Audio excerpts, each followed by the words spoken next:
kvöldi þá höfum við það sem við kallum helgispjall. Við fáum hingað gest sem að leyfir okkur að spegla okkur í honum í viðkomandi, þegar hann segir frá sjálfum sér. Og hingað er komin Óttar Guðmundsson, kjörlæknir. Velkomin. Takk fyrir. Hvernig hefur það? Ég er bara góður, skal ég segja þér. Já. Bara svo nokkuð góður, með aldur og fyrir störf og allt þetta. Er það? Finnst þér það? Og ég fyrir skilið að líða verð? Nei, mér er búið að líða illa oft á lífsleiðinni og bara þetta bara fer svona eftir því hvernig veröldin snýst. Og ég er svona ágætu stað núna, mætti vera betri til heilsunar en að öðru leyti gengur allt nokkuð vel. Akkur heldur að þú hafi sveiflast svona? Þú liðið nokkuð svona illa? Já, það er náttúrulega bara kannski eðlilegt að ég hef verið lifað svona dálítið fjölbreyttu lífi og ekki alltaf fetað mjóa veginn og svona lent í ýmsum áföllum og þvílið, þannig að það er bara eins og gengur. Ekki meir en hver annar, jú. Ég veit það ekki, það er og erfitt að setja einhvern mælikvarða á það, því að eins og einn kennari minn sagði alltaf, sá er eldurinn heitastur sem á sjálfum brennur. Þannig að manni finnst alltaf að maður eigi báast sjálfum. Það er erfitt að meta eða bera sig saman við aðra.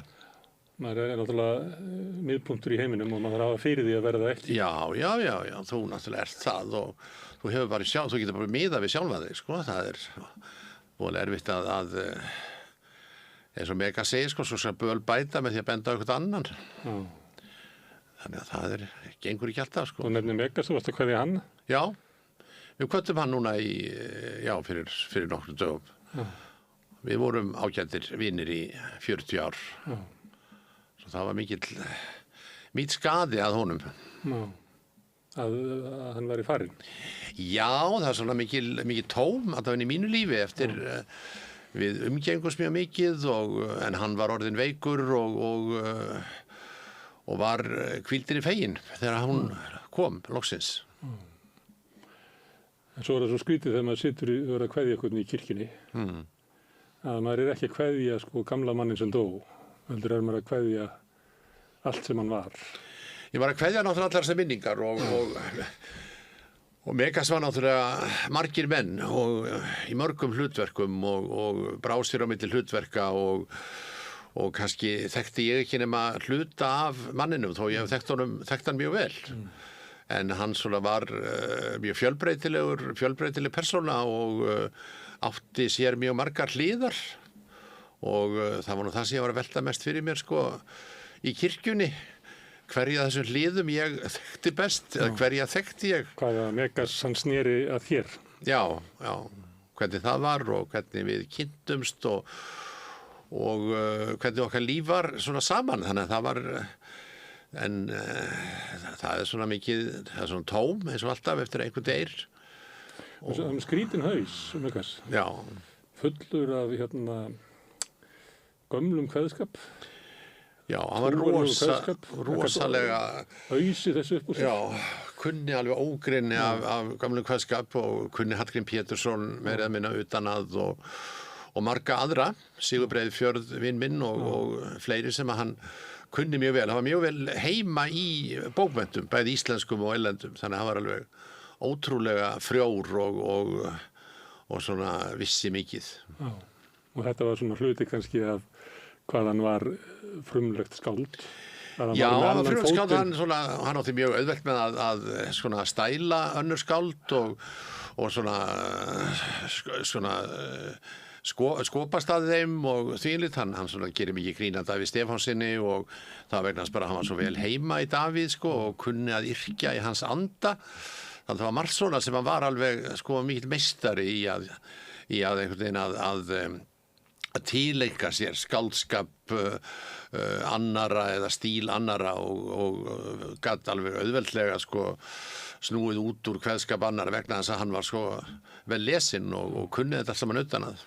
En heldur að hluti af því að hann er frjór á okkar tímum, sé það að hann er með svona annan fótinn í allt annarri menningu, þannig hann svona eins og flóð og fjaran, sko, það sem land og sjór mætist. Já, orðaða þannig, maður vill vera mjög skáldlegur, sko, en hann var bara fyrst og fremst mjög gáfaður maður og forvitinn og mjög svona obsessífur þannig að ef hann tók eitthvað í kollinn þá sko kynnti hann sér það mjög vel. Hann var mikil aðdáandi Bob Dylans til dæmis alveg frá því að Bob Dylan kemur fram og þegar Megas lést, ég held að hann hafi 8.000 geisladiska með Bob Dylan, sko, þannig að það var ekkert hálfkák í þessu, sko, þá safnaði hann Dylan og átti þá alla diska sem að hann gat höndum yfir. Til eiginlega diskar hverja einustu tónleika. Já, hann átti það, hann eltist við alla þessa tónleikadiska og átti þá, þannig að hann gekk að þessu svona eins og hverju öðru verkefni að safna öllum Dylan og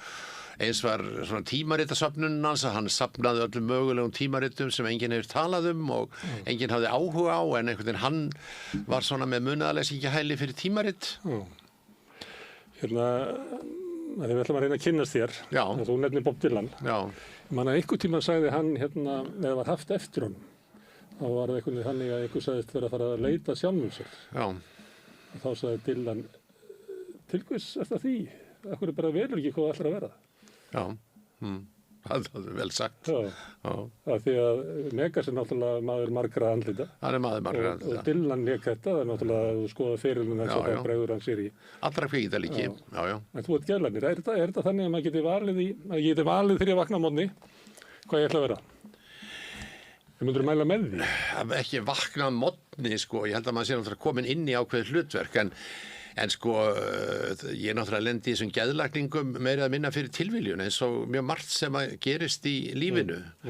Þannig að það var ekki minn einbeitti vilji þegar ég svona var að velta fyrir mér framtíðinni þegar ég var í menntaskóla, hvað ég ætlaði að verða að efst á blaði væri geðlækningar. Þannig að það var mjög krókótt leiðin að þessum geðlækningum og krókótt og langsótt.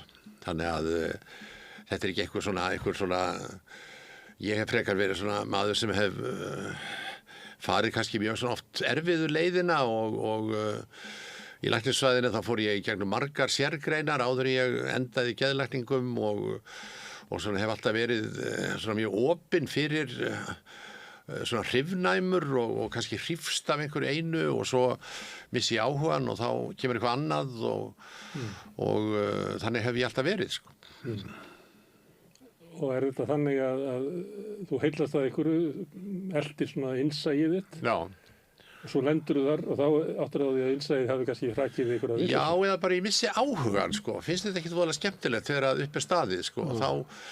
Þegar þú búin að tökum á því? Já, þá fer ég að gera eitthvað annað og er þá voðalega, sko, og hef alltaf verið mjög óhræddur við að breyta og rífa mig upp með rótum og fara að gera eitthvað annað og svona breyta til, þannig að ég er svo týpa, þannig að En ert þú margir menn?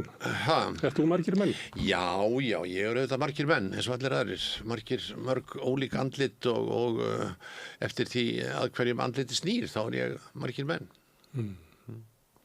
En er einhver kjarni í þér? Ég átti vona það að sé einhver ákveðin kjarni, verður náttúrulega að vera einhver kjarni til að byggja utanum og auðvitað er maður með sinn svona grunn persónuleika og hann er þarna inni og auðvitað stjórnar manni en síðan er ég náttúrulega með svona ákveðna persónuleika þætti eins og þetta að vera svona hrifnæmur og alltaf til í að prófa eitthvað nýtt og gera eitthvað og svona kasta mér út í eitthvað sem að ég hef ekki gert áður, þannig að það er svona hluti af mínum persónuleika líka. Varstu glaður með það að vera svona hrifnæmur? Eða segir þau þegar það hittast þetta óttar mér, hvað ætlar að senda í mig núna? Já, svona eftir á er ég bara nokkuð sáttur við ferilinn og við mitt líf en auðvitað hafa komið upp stundir að ég hef bara verið að veltaði fyrir hvernig anskotanir gastu komið í þetta rugl. En sáttu við að hafa gert það eða eitthvað? Maður er ekki alveg sáttur við allt sem maður hefur gert en þetta eru þetta ákvarðanir sem maður tók á þessum tíma og með einhverja forsendur í huga og síðan getur maður skoða þessar forsendur mörgum árum síðar og sagt að þær eru rangar en þær voru það besta sem maður hafði í höndunum þá og tók allar þessar ákvarðanir og gerði það sem hann gerði út frá forsendum sem að trúði að væru réttar og þá það bara þannig og ekkert við því að gera. Það aldrei hægt að fara tilbaka með neitt og allar ákvarðanir sem að tekur á lífsleiðinni það standa vegna þess að það aldrei hægt að fara tilbaka og breyta eða taka upp einhverja leiki í þessari skák. Þá verður maður eiginlega óskast að vera annar en maður er. Það ekki hægt. Bara... Ég segist þetta með börnum mín að ég hef aldrei gert neitt nema sem að ég hef gaman að. Ég nenni aldrei fram úr nema til þess að berga heiminum. Já. Og ég hef aldrei, það er vonlaust að fá mig til þess að gera eitthvað sem ég hef ekki trú á. Já, það er mjög góð lífsafstaða að gera það og yfirleitt hef ég haft gaman af lífinu og öllu sem ég hef verið að gera. Það er misgaman eins og gengur. Þú er lent í öngstrætum. Já, auðvitað ég lent í öngstrætum. Herðu, ég hef það leik í þessum helgispjöllum að spyrja alltaf sömu spurningana. Ég þykist verið með svona félagsfræðilega rannsóknir. Já. Ég spyr alltaf viðmælið mína hvernig þið munu fyrst eftir sér. Já, ég er alinn upp í Laugarneskverfinu og bjóð þar þegar ég var ungur maður og ég man eftir mér þar fyrst í Sigtúni 35 í sambandi við bæði foreldra mína sem voru þar og einhverjum einstökum atvikum þegar ég er svona 4, 5, 6 ára eitthvað sliðis. Ég man mjög vel eftir þessum sólmyrkva sem var 1954 og man eftir hvað mamma var hrædd ég blindur ef ég horfði í sólina og þannig að ég man eftir því en ég er ekki einn af þeim, ég hef ekki þetta stálminni að geta munað allt mitt líf í dagsetningum og að þetta gerðist á þessum tíma og því, ég er ekki þannig, en ég man eftir mér mjög vel í Sigtúninu sem ungum dreng. Kemur ekki æskan til manns þegar maður eldist? Nei, hún er ekki komin til mín eftir að eldist. Nei, hún er ekki komin. Mér finnst það stundum, sko. Já, nei, hún er ekki komin til mín allavega. Það er ég að bíða eftir henni ennþá, sko. En það er það sem ég man eftir fyrst, sko. Það er svona þetta í Sigtúninu. Já. Og þá ertu lítill í stórum heimi? Já, lítill í stórum heimi. Ég er fæddur sem sé 48, þannig að þetta er svona, ég er 6 ára þegar sólmyrkvinn er, þannig að ég man alveg eftir því og man eftir mér í Laugarnesskólanum og svona þessum knattspyrnufélaginu Fram og þó það sé með dapurlegar minningar og svo man ég eftir mér þarna á þessu leiksvæði og bara man eftir þessari bensku þarna í Laugarneskörfinu og man eftir messónum í Laugarneskirkju hjá séra Garðari og svona þetta er þarna allt saman. Þetta er svona myndalbúm. Já, þetta er svona myndalbúm. Þetta er svona, man eftir svona ljósmyndum, man eftir séra Garðari og man eftir altaristöflun í Laugarneskirkju og man eftir framvellinum og man eftir að hafa alltaf lent í ruslflokknum og man eftir að hafa... Svo ekki valinn í lið? Já, ekki valinn í lið, sko, og gekk síðan einn heim og var hafnað á knattspyrnufélaginu Fram og svona, þannig að þetta eru svona dabrar og jákvæðar minningar sem maður hefur frá æsku sinni. Það að vera hafnað á framvellinum, hefur það mótandi áhrif á þig? Þessi tilfinning, hann alltaf, getur þú sótt hana? Ég get alveg sótt hana vegna þess að þetta var svona mikill ósigur allt þetta, allur minn knattspyrnu feril að því að mér langaði svo til að vera góður í knattspyrnu. Ég var mikill áhugamaður í knattspyrnu, hef alltaf verið það og langaði til að vera stjarna og náttúrulega þegar ég er ungur þá er alltaf verið að segja frægðarsögur Albert Guðmundsssyni og mann langaði til að verða eins og Albert. En svo bara kom svona raunu það á framveldinum að ég var bara mjög lélegur í fótbolta. Mér skorti alveg þessa samhæfingu milli fóta og líkama og þannig ég var bara mjög lélegur knattspyrnumaður. Þannig að ég var ekki valinn í lið. Fæturnir hlýddu ekki hugann. Nei.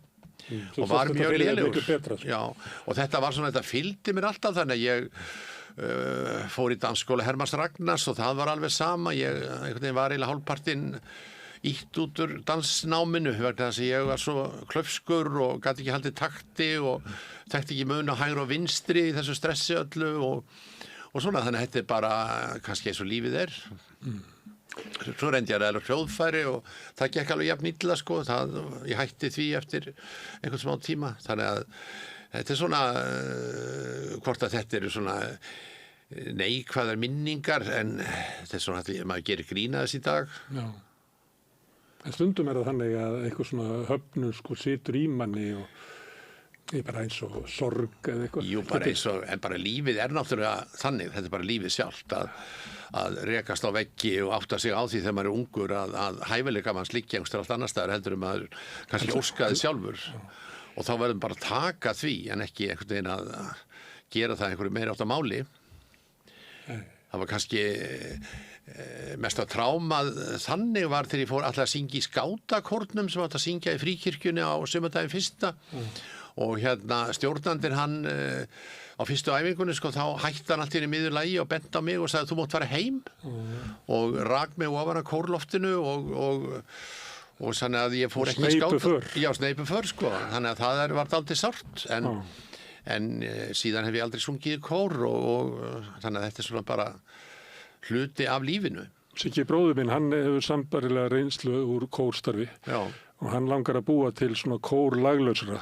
Sá það fyrir sér sem svona sjónvarpsþátt. Já, ég var alveg til í að fara í það sko. Hann vildi fá Magnús Kjartason held ég til þess að reyna að gera eitthvað við ykkur, þessar laglausur. Já, það væri voða gaman að gera það en þetta svona bara hluti af lífinu að lífið náttúrulega ekki bara einhvern dans á rósum, það bara maður fer í gegnum lífið og sem barn og unglingur og meðan það rekst á alls konar veggi og átt að sjá því að þetta ekki alltaf eins og maður vill hafa það sjálfur.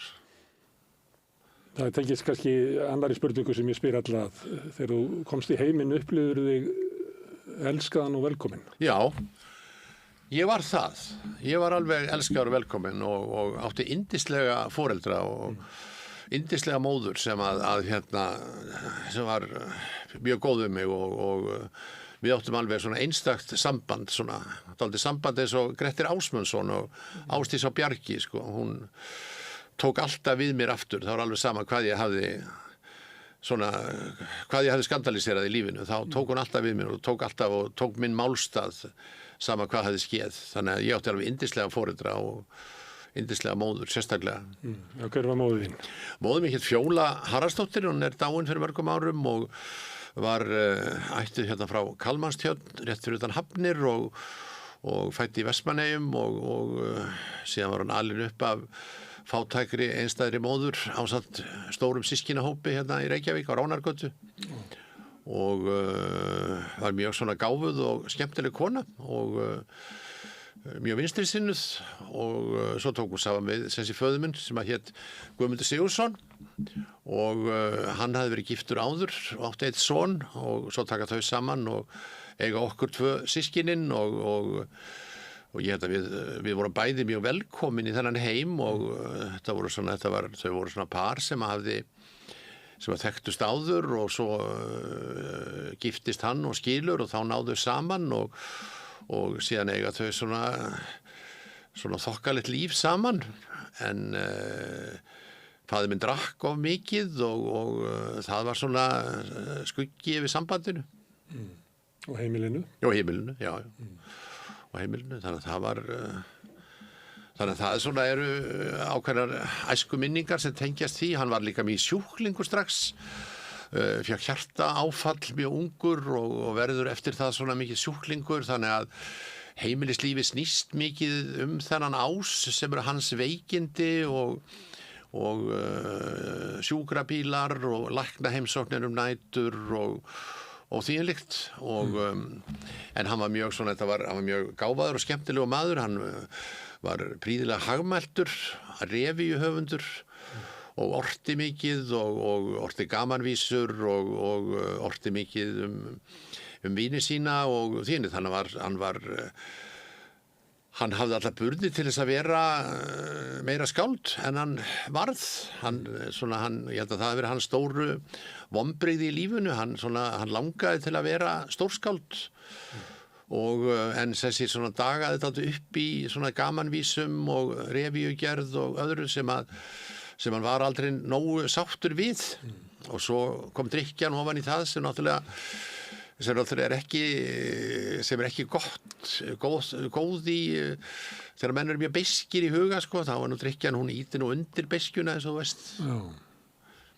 Bæði menn drekka og svo náttúrulega milli drykkjunar. Já, og svona þannig að það var, en ég var mjög svona velkomin í þennan heim og var mikið fyrirmyndabarn alveg framan af og fór í Laugarnesskólann og gekk ágætlega þar, var fyrirmyndanemandi og svo fluttum við niður í Miðbæ úr Laugarneskörfinu og þegar ég svona 12 ára og bjuggum eftir það á Bergstaðastræti, bara í hjarta Miðbæjarins og þaðan fer ég síðan í gagnfræðaskóla og síðan fer ég í MR og þannig að þetta var svona þessi hefðbundna skólaganga. Já. Þú lýsir pappaðinu þannig að hann hafi verið svona upplifað sig einhvern veginn svikinn af lífinu, en hefði átt að, þú sagðir með móðin að hún hafi verið gáfuð kona en hún fór ekki menntavegin eða? Hún fór ekki menntavegin. Var hún með sömu tilfinningunni að lífið hefði geta verið betra?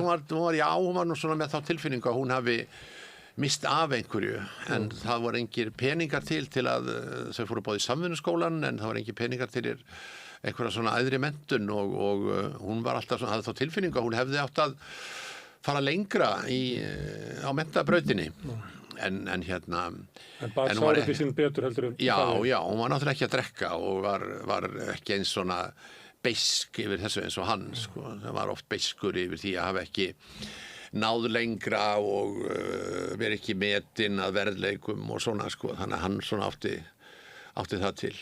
Það er ekki gott að alast upp á drykkjumanns heimili. Börn þól ekki eiginlega fullt fólk.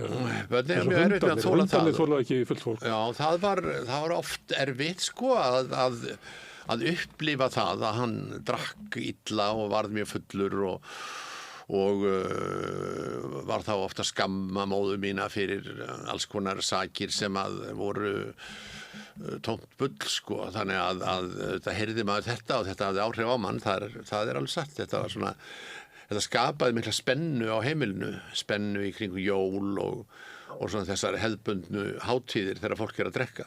Og börnin verða oft svona með risastór eyru og það getur verið bara einhver ein ræsking eða eitt hljóð sem að getur kveikt upp svona tilfinningar og það er undirliggjandi alltaf ótti að það verði kippt undan manni fótunum, eða ekki? Jú, það svona, það var raunin á en svo svo náttúrulega fer ég að drekka strax í menntaskóla eftir landspróf og það var móður minni mikið harmur að ég skyldi fara að drekka vegna þess að ég eiginlega fer strax að drekka illa og áfengi verður eiginlega strax vandamál. Það ætlaði ekki að drekka öðruvísi en pabbi þinn? Ég auðvitað ætlaði ekki að drekka eins og hann en einhvern veginn ég fer að drekka mjög illa og áfengi verður strax vandamál strax í menntaskóla og í háskóla og alveg fram eftir ævinni þangað til ég hætti að drekka og þannig að áfengi svona það því að mér var mjög illa við áfengi þegar ég var barn og þannig að það er mjög svona kannski mikil mótsögn að ég skyldi fara að drekka sjálfur og þá einhvern veginn heillast ég svoleiðis að þessari vímu sem ég fannst alveg æðiskengin og síðan einhvern veginn var sú braut rudd. Man er náttúrulega kennt sem barn að pabbi drekkur svona illa vegna þess að það er eitthvað að honum. Já. En ég ekki kannski drukkið öðruvísi því þetta er ekki að mér. Já, ég hef nú ekki hugsað þannig. Ég bara fór að drekka og hugsaði ekkert um það og svo bara fóru vandamálin að rannast upp og þetta var svona erfitt Fyrst er þetta heillandi að þetta er gott líf fyrir þann sem er að koma úr æsku yfir í fullorðinsárin að hella þessi svolítið fullan. Mjög gott líf og þetta var mjög gott kvíðalíf og ég var feiminn og náttúrulega var með svona alls konar komplexa út af danskennslunni og út af knattspyrnufélaginu Fram og út af skátakórnum og allt þetta sko og í vímunni þá gleymist þetta allt saman. Þá getur maður sungið eins og kanarifugl og spila fótbolta eins og Albert Guðmundsson sko bara springur út. Já, víman náttúrulega leysir öll vandamál, þannig að Svo svíkur mann. Já, svo svíkur mann, það er mjög illilega, sko, en meðan á henni stendur, þá er maður almáttugur og getur allt og kann allt og veit allt og er manna skemmtilegastur og þvílið, þannig að þetta svona er þessa mótsagnin vímunar sem eru mjög, mjög merkilegar. Já. En þegar þú ert yngri, einhvers það var sagt að ferðu með 7 ára barn og ég skal segja þér hvaða maður það er. Að maður sé orðið svo mótaður þegar maður er 7 ára. Manstu eftir þér 7 ára? Já, ég man eftir mér 7 ára í 7 ára bekk í Laugarnesskólanum og ég man eftir mér í tímakennslu þegar ég er 6 ára og ég fer í 7 ára bekkin. Og já, ég held að þá hafi verið svona lagður grunnur að þessum manni sem að ég síðar varð. Ég var fyrirmyndar nemandi og átti mjög létt með að læra og mjög létt með að koma fram og var látið lesa upp á skólaskemmtunum og svona var svona öruggur. Já, öruggur. Feiminn. Já, feiminn, svona ég var feiminn kannski mikið feimnar þegar ég var unglingur heldur en þannig að ég var 7 ára og svona þannig að já, ég held að það hafi svona margir af mínum persónuleika einkennum, mörg af mínum persónuleika einkennum að þau hafi verið komin fram á þessum tíma þegar ég er 7 ára. Og þetta að eiga mjög auðvelt með að tilenga mér ákveðin námsefni og svona vera mjög fljótur að svona gera greinarmun og aðalatriðum og aukaatriðum, það sníðan hefur alltaf nýst mér mjög mikið í námi og öllu sem ég tekið mér fyrir hendur. Þannig að já, ég held að ég hafi verið mjög fullmótaður 7 ára. Já, þessi fullmótaði maður 7 ára. Já. Hvaðan kom hann? Ertu samblanda foreldrum þínum eða þegar maður fæðist eitthvað svona uník í manni sem að Þetta eitthvað uník í manni, maður náttúrulega sambland af foreldrum sínum og maður líka náttúrulega erfir frá þeim alls konar hæfileika og eiginleika sem að þau vita ekkert Þannig að þetta er náttúrulega voðalega skrítin blanda og Hvað finnst þér að hafa frá mömmu þinni? Ég er frá mömmu svona mjög ágæta námshæfileika og svona hún var mjög svona hafði mikið innsæi í fólk og var fljót að lesa í fólk og mjög margt annað svona hennar svona góður lund hefði líka frá henni nokkuð svona ég held að sé nú ekki mjög skapillur sko. Var hún ekki svona stabíl tilfinningalega? Mjög stabíl tilfinningalega sko. Þú fékkst það ekki? Já, ég hef nú Þú getur gripið í það? Getur gripið í það sko, en náttúrulega sveiflóttur líka en auðvitað hef ég orðið að vera stabíl tilfinningalega í mínu starfi og svona það þýðir ekki að hlaupa á eftir tilfinningum í Þú veist alkoholisma frá pappa þínum? Já, bæði frá honum og sennilega frá sko móðurættinni líka sko, það voru alkar þar líka sko, þannig að ég erfði sennilega einhver alkoholistisk gen bæði frá þeim báðum og frá pappa hef ég kannski meira þetta svona þennan sköpunar hæfileika og en sem ég var ekki hagmæltur eins og hann og það var sko meiri háttar vandamál þegar ég var ungur að vera ekki hagmæltur vegna þess að hann var svo hagmæltur og hann var svo þekktur hagyrðingur og var í útvarpsþáttum og samt þessar revíur svo allir vissu hver hann var þannig að það var alltaf þessi eilífa spurning ertu ekki hagmæltur eins og hann pabbiðinn getur ekki kastað fram vísu eins og hann pabbiðinn og hann gerði þessa kröfu á mig líka hann var mjög svona kröfuharður og vildi að ég væri skáld eins og hann og sátt aldrei í mér mannin sem að hann varð ekki að ég átti að verða maðurinn sem hann varð ekki og þannig að það var alltaf þessi svona ósagða krafa að ég væri skáld og það var það mikið vandamáli að alast upp við það og verandi ekki skáld og verandi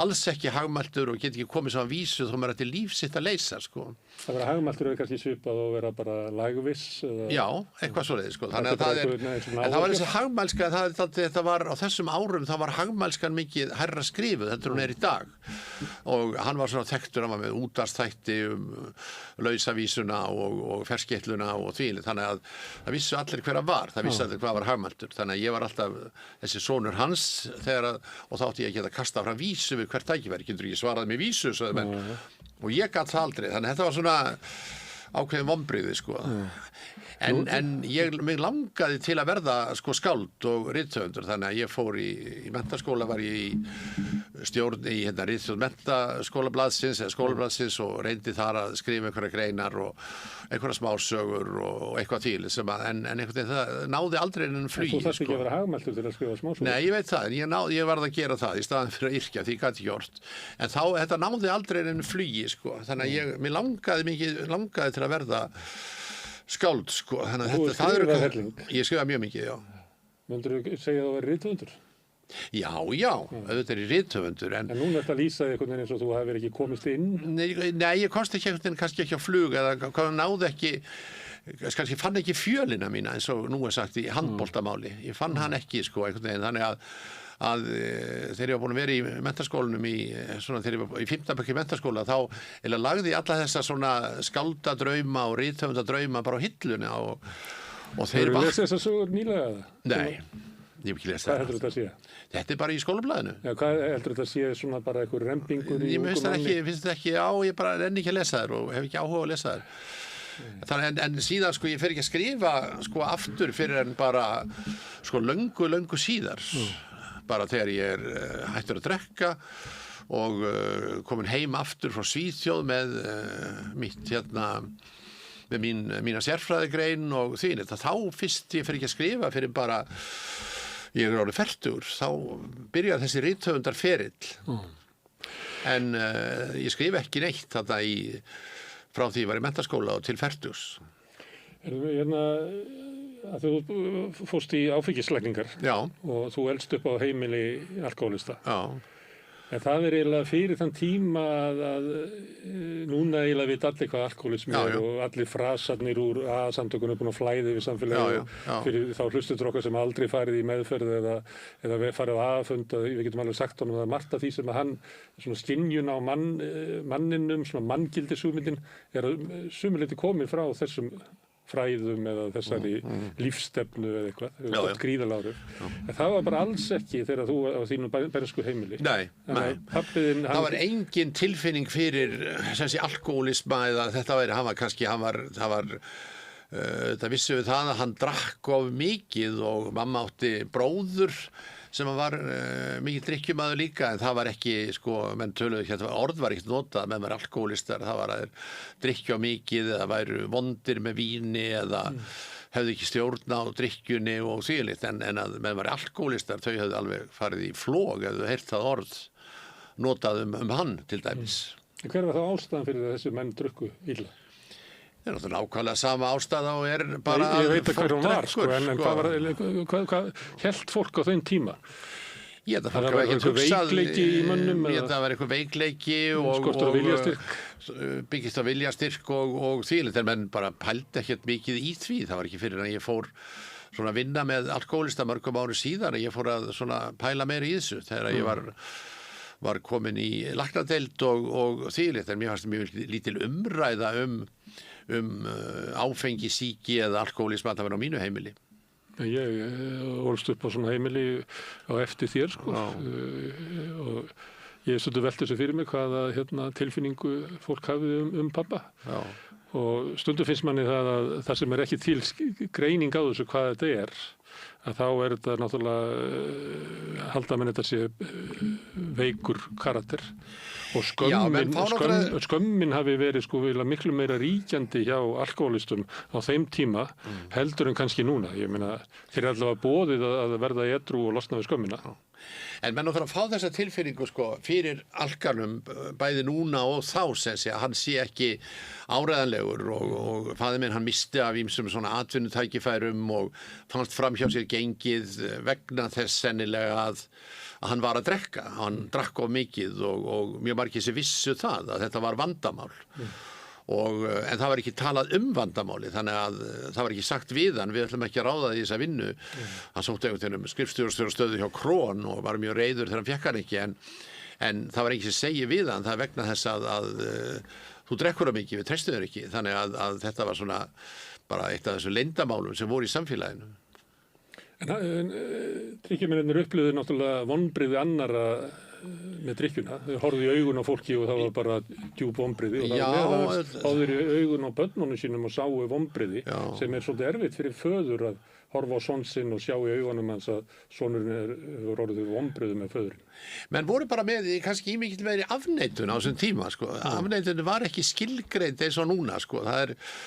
Menn voru bara svo mikil afneitun á þetta var ekki, þeir voru ekki mjög fullir eða eitthvað þýlið, þetta var misskilningur og vegna þess að umræðan er ekki, þetta er ekki verið að ræða þetta opinskátt og mönnum er ekki bent á það að þessa afneitun sem þeir eru í, að þeir eru afneita staðreyndum og og þínu. Þannig að þetta náttúrulega allt annað umhverfi í dag. Umhverfið, bara að tala við alkohólista í dag allt öðruvíslega en það var fyrir 50 árum. Það bara, eins og segir, það meiri kunnátta, meiri vitneskja í samfélaginu fyrir þessu.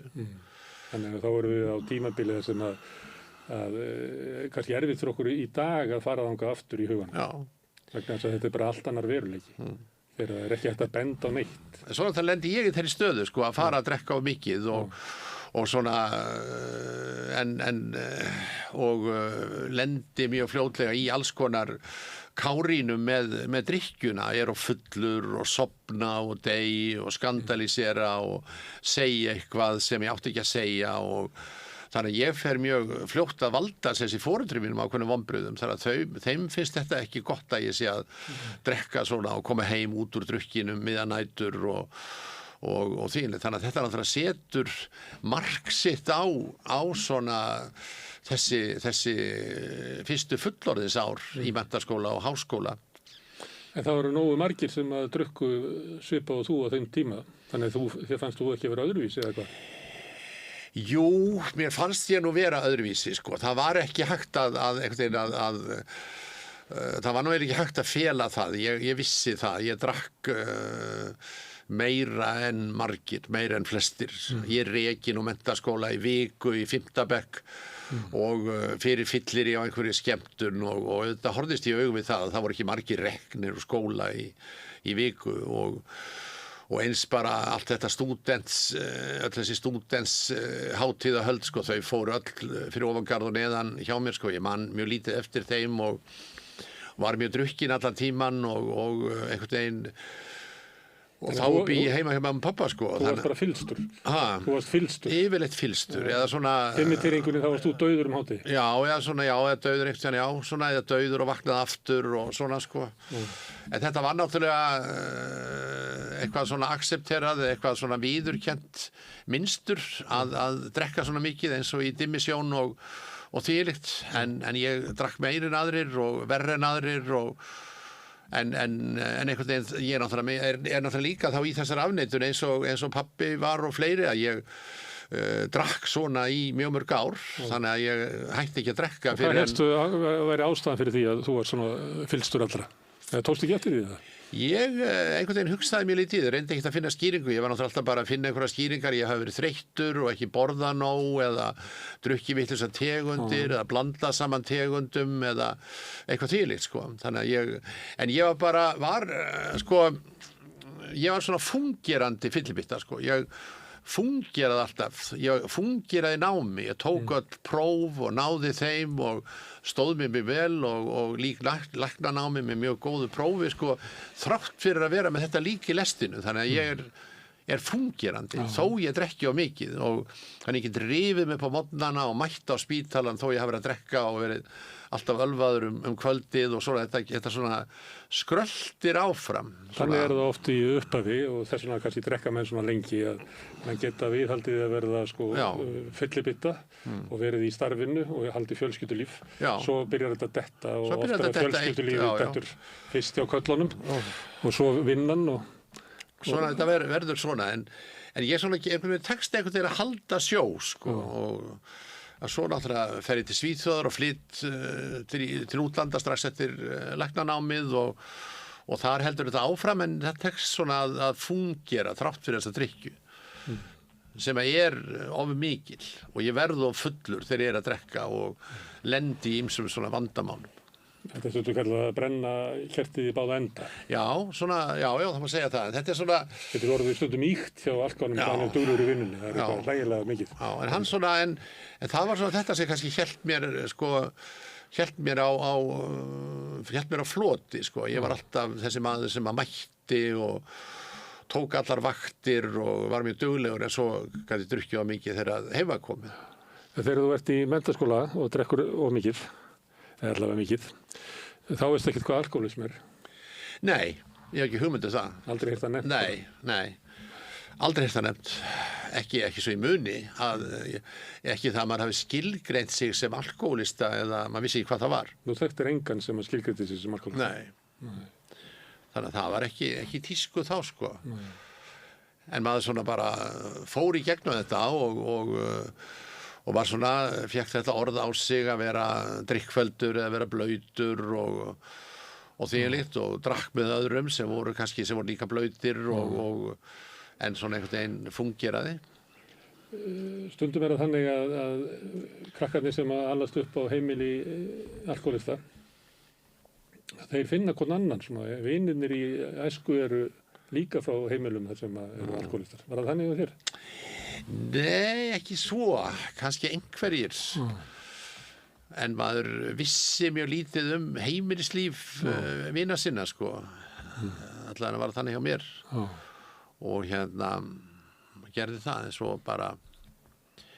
en svo einhvern veginn, en þó, sko, til dæmis ég úr máladeild úr menntaskólanum í Reykjavík og þegar ég stúdent, nú var ég mjög góður námsmaður eins og ég segi og með mjög gott stúdentspróf og mig langaði svona mest til þess að læra þýsku og þýska bókmenntir en einhvern veginn mjög hikandi við að skrá mig eða sækja háskólavist í Þýskalandi, í München eins og allir fóru og þá held ég svona, ég áttaði mig á það bara eftir á, ég var hræddur við þessa drykkju, ég var hræddur við það að ég myndi bara ekki ráða neitt við hana í Þýskalandi og einhvern veginn þannig að úr verður að ég sæki ekki neitt og allt í henni bara komin 10. júní og ég stúdentsprófin að baki og nú þarf að fara að sækja eitthvað háskólanám og ég veist ekki hvað þetta sækja og þá sækja ég bara þessa læknisfræði, svona eiginlega bara í bríari og það allir ráðlögðu að enginn úr máladeild gæti klára læknisfræðina, það var mikil starffræði og mikil eðlisfræði og efnafræði og tvílit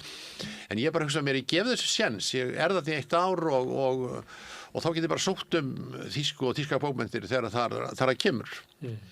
Og svo fer ég gegnum þetta fyrsta ár og næ prófum og þessum forprófum sem svo eru kölluð og þá ég allir bara komin inn í deildina og búin að ná þessum fyrsta áfanga sem var erfiðastur.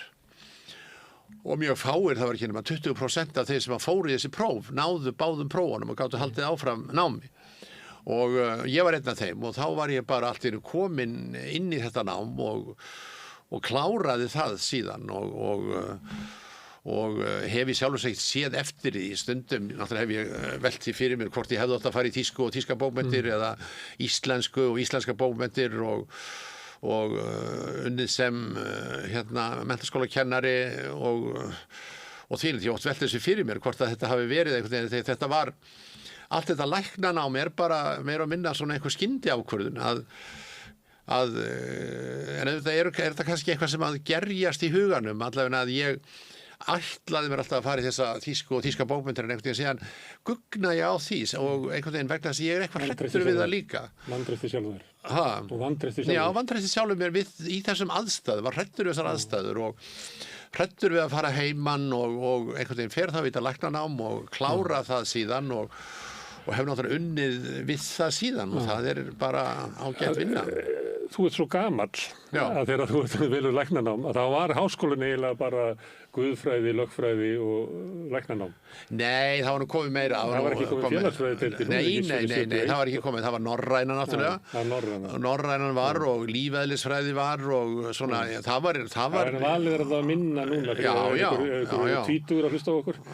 Þá er það að velja læknisfræðina er svona svolítið öðruvísi á þínu tíma. Það er alltaf öðruvísi að velja það þá heldur en núna. Og það var reynstu vel, læknisfræðin? Já, ég hef náttúrulega unnið mjög víða, ég fór til Svíþjóðar og var þar í 10 ár og þvældist ég fór á milli sérgreina, ég átti mjög erfitt með að ákveða mig hvað ég ætla að vinna við.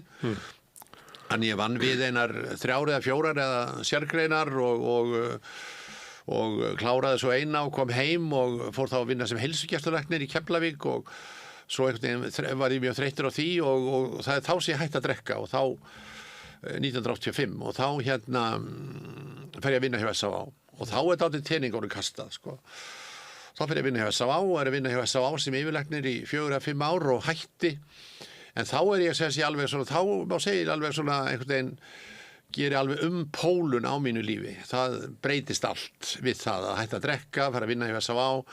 þá fer ég að bara allt breytist einhvern veginn, öll mín afstæða til lífsins og ég verð svona mjög mikil amaður og mjög áberandi í þessu edrú samfélagi og þetta var svona meira að minna, ég var svona verið kannski að veltaði fyrir mér að hætta að drekka en síðan gerist það að ég hérna er að fljúga með dóttur mína frá Noregi og til Íslands og einhvern veginn á tínenni á flugvellinum, er að drekka þar með einhverjum mönnum og tala um fótbolta og þá bara fer hún eitthvað og úr þessu verður mikið havari og það er leitað að henni og þvílíkt og svo finnst hún náttúrulega og við förum heim og þetta var svona eins og bara vekjarklukka, ég varð að gera eitthvað í þessu, það er ekki hægt að tína barninu sínu á flugvelli og þá fer ég bara að hætta að drekka og fer í A-samtökin, fer ekki í meðferð og síðan fer ég að vinna hjá SA þá sömarið og svo held ég bara áfram, segi upp þessari stöðu í Keflavík sem ég var búin að fá.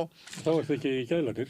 Nei. Svo þá var ég lyflæknir á þessum tíma, sko. Lyflæknir og svo vann ég sem heimilislæknir. Vann sem lyflæknir og heimilislæknir og hérna, svo hætti ég því og fer að vinna hjá SA og vinn þar í 4-5 ár og það gekk mjög vel og var mjög svona skemmtilegu vinnustaður og gríðarlega gefandi og svona breytti mér að mörgu leyti og svo hætti ég hjá SA og þá bara ákvað ég að venda mínu kvæði kross og læra bara geðlækningar. Þá var ég búin að fá svo mikið áhuga á þessu í sambandi við áfengislækningarnar að ég hugsaði mér ég bara tek skrefið og læri geðlækningar og klára þær á Íslandi. Margir alkoholistar og kannski megnið af þeim vilja helst ekki að þetta sé geðsjúkdómur. Nei, það er... Og það er meirið sér að tala oft þannig að vímuefna sýki og svo geðsjúkdómar sem sikkvöld hlutin. Já, það er rosalega erfitt að einhvern veginn að skilgreina það eða þetta er náttúrulega mikið skörun þannig á milli að þetta er þetta geðveiki að drekka eins og maður gerir og að fara að drekka, maður er alltaf blá edrú þegar maður byrjar að drekka og náttúrulega öll þessi afneitun drykkjumannsins er svo mikil afneitun á raunveruleikanum að þetta er þetta geðveiki hvernig alkohólistinn haga sér. Ég held að þetta sé gamalt, þetta er eiginlega skynsamlegt hjá alkoholum að aðgreina sig að því að læknandi fóru svo hryllilega illa með geðsjúklinga. Að það var eiginlega upp á líf og dauð að aðgreina sig frá þessu, að losna við gælana á þeim tíma. Ég veit ekki, þetta er svona kannski mikil einföldun en sko það var alltaf verið að reyna að meðhöndla, ég vann þarna tíma inn á Kleppi þegar ég var stúdent og vann þá til 10 þar sem var verið að afeitra menn og þvílegt og það var mjög manneskileg meðferð og margir sem voru á 10 og voru afeitraðir og verða edrú en einhvern veginn það var ekki kannski þessi áhersla sem síðan var lögð á prógram og að hætta að drekka samkvæmt einhver ákveðnu kerfi og fara inn í A-samtökin og því. Þannig að það gjör breytti mér þessi stefna og að fara inn í þetta og ég gerir rosalega mikla breytingar á öllu mínu lífi á þessum tíma. Það er eiginlega allt breytist upp úr 1985. Ég fer í meðferð síðan til Ameríku og á vegum SA og fórst þú í meðferð? Já. Eftir að búin að vera edrú í 12 tíma? Í ár, þá var ég sendur í meðferð til þess að bara kynna mér meðferðina og að hafa upplifað það að vera í meðferð og þar byrja ég að hlaupa og upp úr því verði ég mjög hlaupari,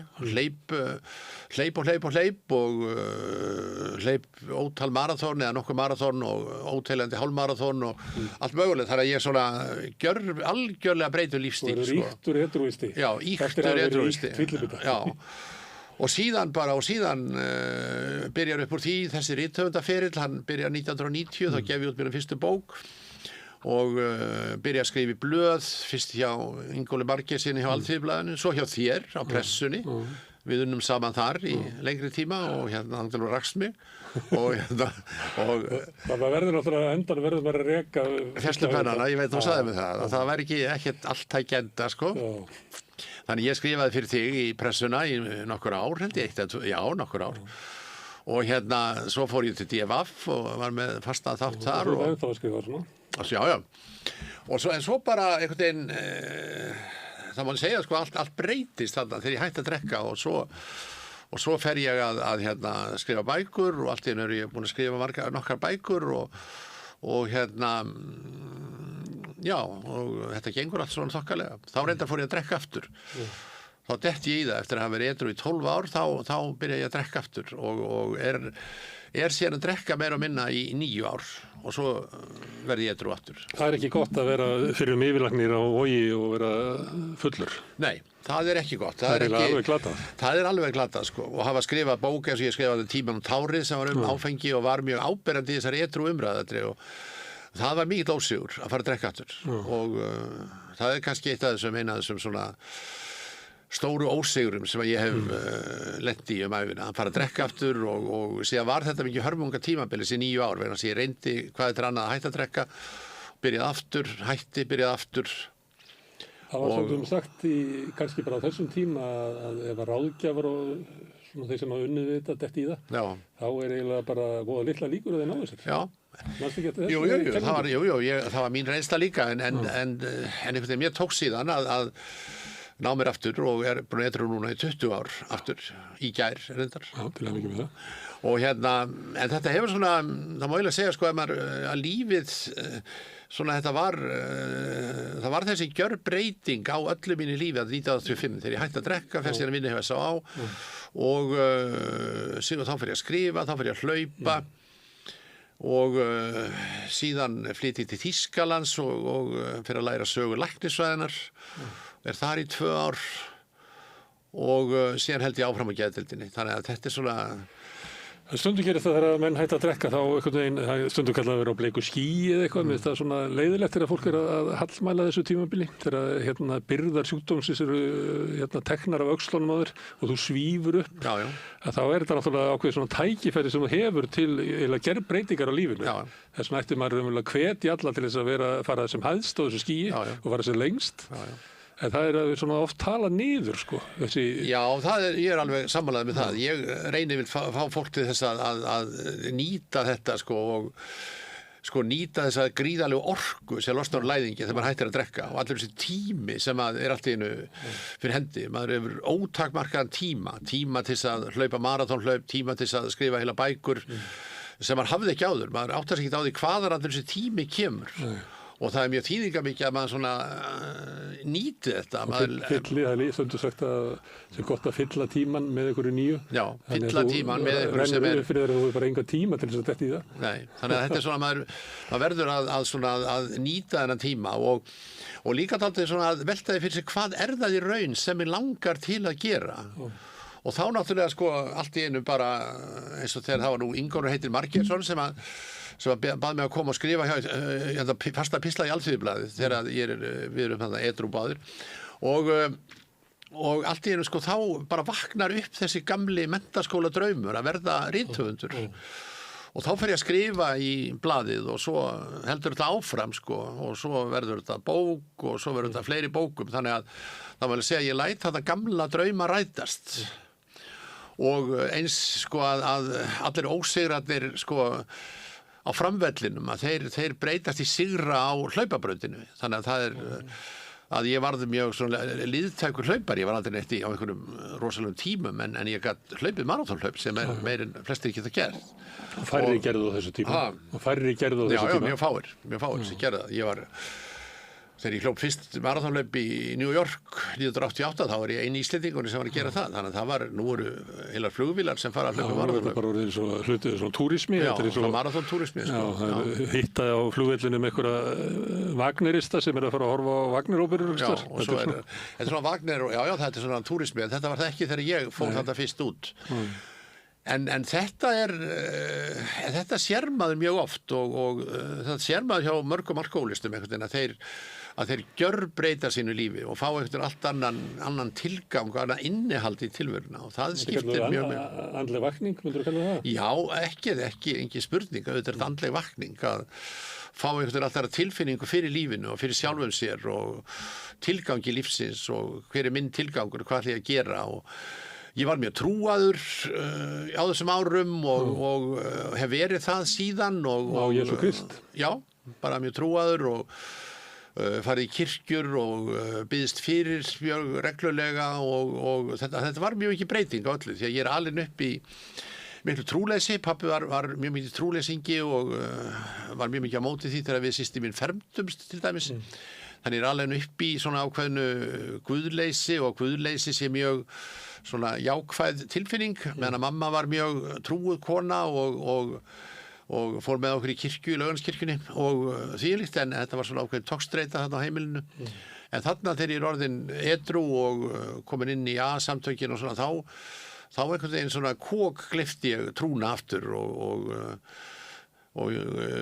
trú fyrir mér svo mikið tilfinning sko. Þetta ekki ákvörðun, maður trúir vegna þess að maður hefur þá tilfinningu að trúin sé rétt og raunveruleg og það vegna þess að það svo margt sem maður upplifði á þessum árum og einhvern veginn að maður fór að trúa á æðri leiðsögn eða æðri mátt að það sé einhver máttur þarna sem að haldi verndarhendi yfir manni og að ef æðri máttur hefði ekki verið til að þá væri maður löngu dauður eða hefði lent í einhverjum mun verru en því sem maður lent í og maður svona fer að trúa því að það sé einhver sem heldur yfir manni verndarhendi og fer að trúa á Guð að Guð sé þetta. Já. Misturðu henni á 9 árunum? Misturðu þá? Týndur Guði? Já, við svona fjarlægðumst mjög mikið vegna þess að ég var alltaf að reyna einhvern veginn. Hann nennir ekki að vera með fyllibittum. Nei, maður reyndi, ég var að reyna að fara á fundi og ég fór á A-fundi, gekk oft út af A-fundum, fór á A-fund og fór bara eftir hálftíma, bara stormaði út og skellti hurðinni sko og sagði eitthvað svona, þetta nú meira bullið og svo labbaði út. Þannig að ég segi ekki að við höfum týnt alveg sjónum hvor öðrum en það var svona ég var ekki eins upp á hann komin eins og ég er í dag og hef verið. Ég held að nenni ekki að vera einanlega fullt fólk. Það er svo ef maður er edrú og svona það getur verið óbærilegt að vera barnum. Ég held að hann sé þannig. Já, ég held að sé líka þannig. Það er svo mikið bull í gangi og mikið líka þvæla. Alveg ekki sönn taug í því sem fólk er að segja. Nei. En áður en skipti trúið ykkur máli þarna frá því þú ferði af æskuheimilinu og þangað til að þú ferði rennur af þér? Nei, mér trúin ekki skiptaði miklu máli. Ég fór ekki í kirkju eða velti mikið fyrir mér trúnni og það er eiginlega sko þetta er svona gamall A-frasi sem þú þekkir sko, ég þakka Guði fyrir A-samtökin og þakka A-samtökunum fyrir Guð og ég hef ekki deila sagt það sko, ég þakka A-samtökunum fyrir Guð að við náðum fundi hvers annars sko og ég held að það skeiði innan A-samtökana en þegar að við náðum saman aftur þá áttaði mig á því að ég kunni mjög mikið í sko biblíufræðum og kunni alveg mjög mikið af sálmum og öðru slíku sem að satt bara úr æskunni, úr frumbernskunni, satt í mér. Þannig að sko ég kunni þetta allt saman, kunni gamla bænir og vers og þvílíkt, þannig að það kom sér vel. En ég sagði andleg vakning, það eru menn sem hafa fengið andlega vakningu á þess að snúa sér að Guði. Já. Þú þarft ekki að hafa Guðs. Nei. Og þú getur breyst, sem ákveð svona möguleik. Stundum finnst mér að þess að vanti bara andlega vakningu í samfélagi okkar. Mér finnst það svo upptekið af ykkur sem er einskisvert. Já, upptekið svo rosalega upptekið af hégóma og því sem skiptir engum máli.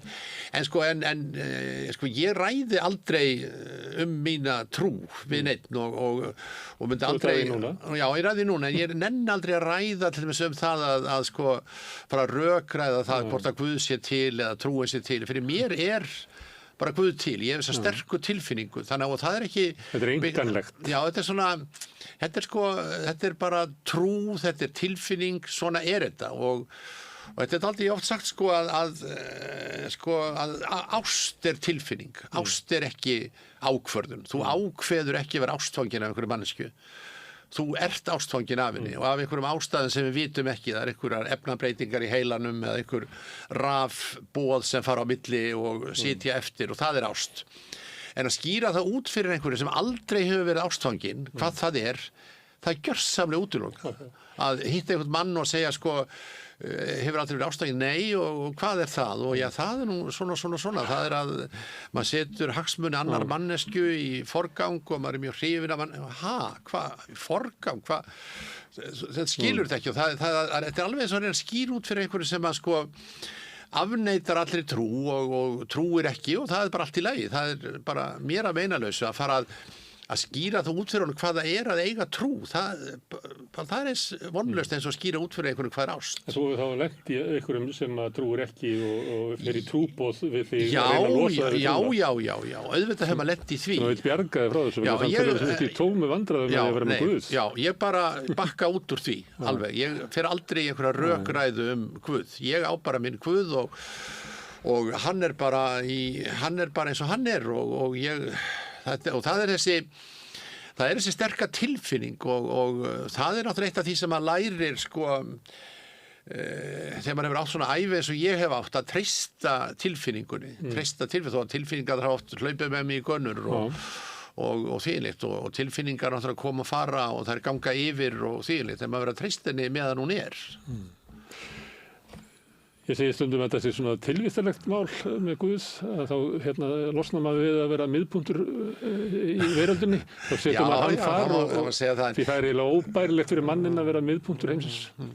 En að við fórum að tala Guð núna, það var bara hluti af þessur miklu breytingum sem verða á mínu lífi þegar að ég allt í einu, ég geri algjörlega upp mitt líf það 1985, ég breyti öllu ég fer að hætta að drekka fer að vinna, bara segja upp minni stöðu þetta í Keflavík og bara fer að vinna hjá S.A.A. og helli mér í þetta edrú líf og fer að hlaupa og svo kemur Guð í kaupbæti, þannig að þetta var mikil breyting sem verður á lífinu og þetta var alltaf breyting sem ég var mjög ánægður með Fasselt. Já, þetta náttúrulega bara bjargaði lífi mínu ef ég hefði haldið áfram að drekka eins og ég gerði 1985 þá var ég náttúrulega löngu dauður. Já, hefði drukkið út úr vinnu Já, maður gerir það. Gengið göturnar með vonbrigðum með sjálfa þig. Já, svona bara sár og beiskur og reiður og svikin af öllum og ógjafi maður og svona bara fjall með fram síðum já, svona bara, jú, eins og Sölvi Helgason og svona bara Sigurður Breiðfjörð vinur minn, hann náttúrulega var svona, hann var mikið hæfileika maður sem að glutraði því öllu í fyllirí og vitleysu og kellingar og svona hann náttúrulega bara, hans líf varð mjög ömurlegt fyrir bragðið og margir alkóhólistar þeir eru náttúrulega með svona ákveðna rómantík gagnvart eymdinni að vera að drekka og ég var það svona að vissu leyti mér svona var alltof svona kaldur í því að drekka á stöðu þar sem átti ekki að vera að drekka og svona og það var ólátt mál að segja það frá því og kannski ekki ástæði til heldur. En eins og Sigurður Breiðfjörð þá maður skoðar ævi alkóhólista og með ómeðhöndlaðan alkóhólisma þá þetta eiginlega svona bara upp úr 30 eiginlega lítið eftir af manninum. Já. Þetta er búið að éta upp persónuleikann. Þetta stöðugur ósigrar hann er búið að éta upp karakterinn. Það fyrir aðeins nær okkur í tíma þá þetta kannski svona upp úr 40 sem eiginlega kemur ekkert frá mönnum sem að halda fram að drekka. Það er alveg satt, Sigurður, já, það er alveg satt og maður segir Sigurð og reyndar Jónas Hallgrímsson líka og fleiri skáldi einhvern veginn að það slokknar á þeim smátt og smátt og þeir hætta að vera svona skapandi eða hafa þeirra lifandi áhuga á sínu umhverfi vegna þess að það fer svo opboðslegu tími og orka í áfengi. Já. En þú verður edrú svona bara fyrsta kynslóð eftir Fríportorun og þá var mann ég til dæmis þegar Megas varð edrú þá var vangaveltur það hvort að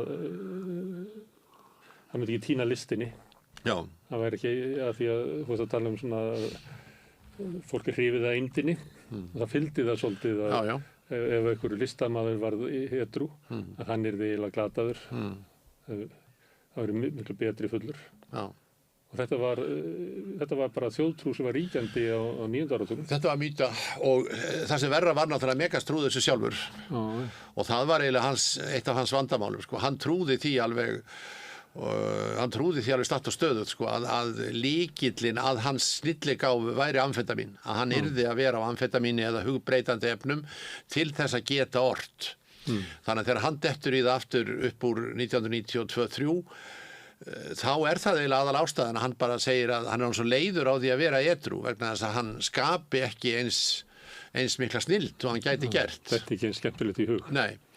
Og þá hellir hann sér aftur í amfetamíni en þetta sáu það allir sem höfðu áhuga á honum að það varð honum til mikil skada að eftir því sem að amfetamíni varð meira þeim mun óskiljanlegri varðan og þannig að snilligáfan hún týndist í einhverju óskiljanlegu eins og bara bókin Björn og Sveinn sem var skáldsaga sem hann skrifaði sem svona skrifið í miklum amfetamín rússi frá morgni til kvölds að hún náttúrulega alveg illskiljanleg svo bók, ég veit ekki hvort þú reynt að lesa hana en það er mjög erfitt að komast fram úr henni og einn ritdómari Moggan sagði sko að bókin var eitt glórulaust orðafyllir eins og hann orðaði það og þannig að sko þessi mýta er náttúrulega einfallega röng því að Megas átti mjög góð ár þegar hann edrú skapaði mikið og skapaði mjög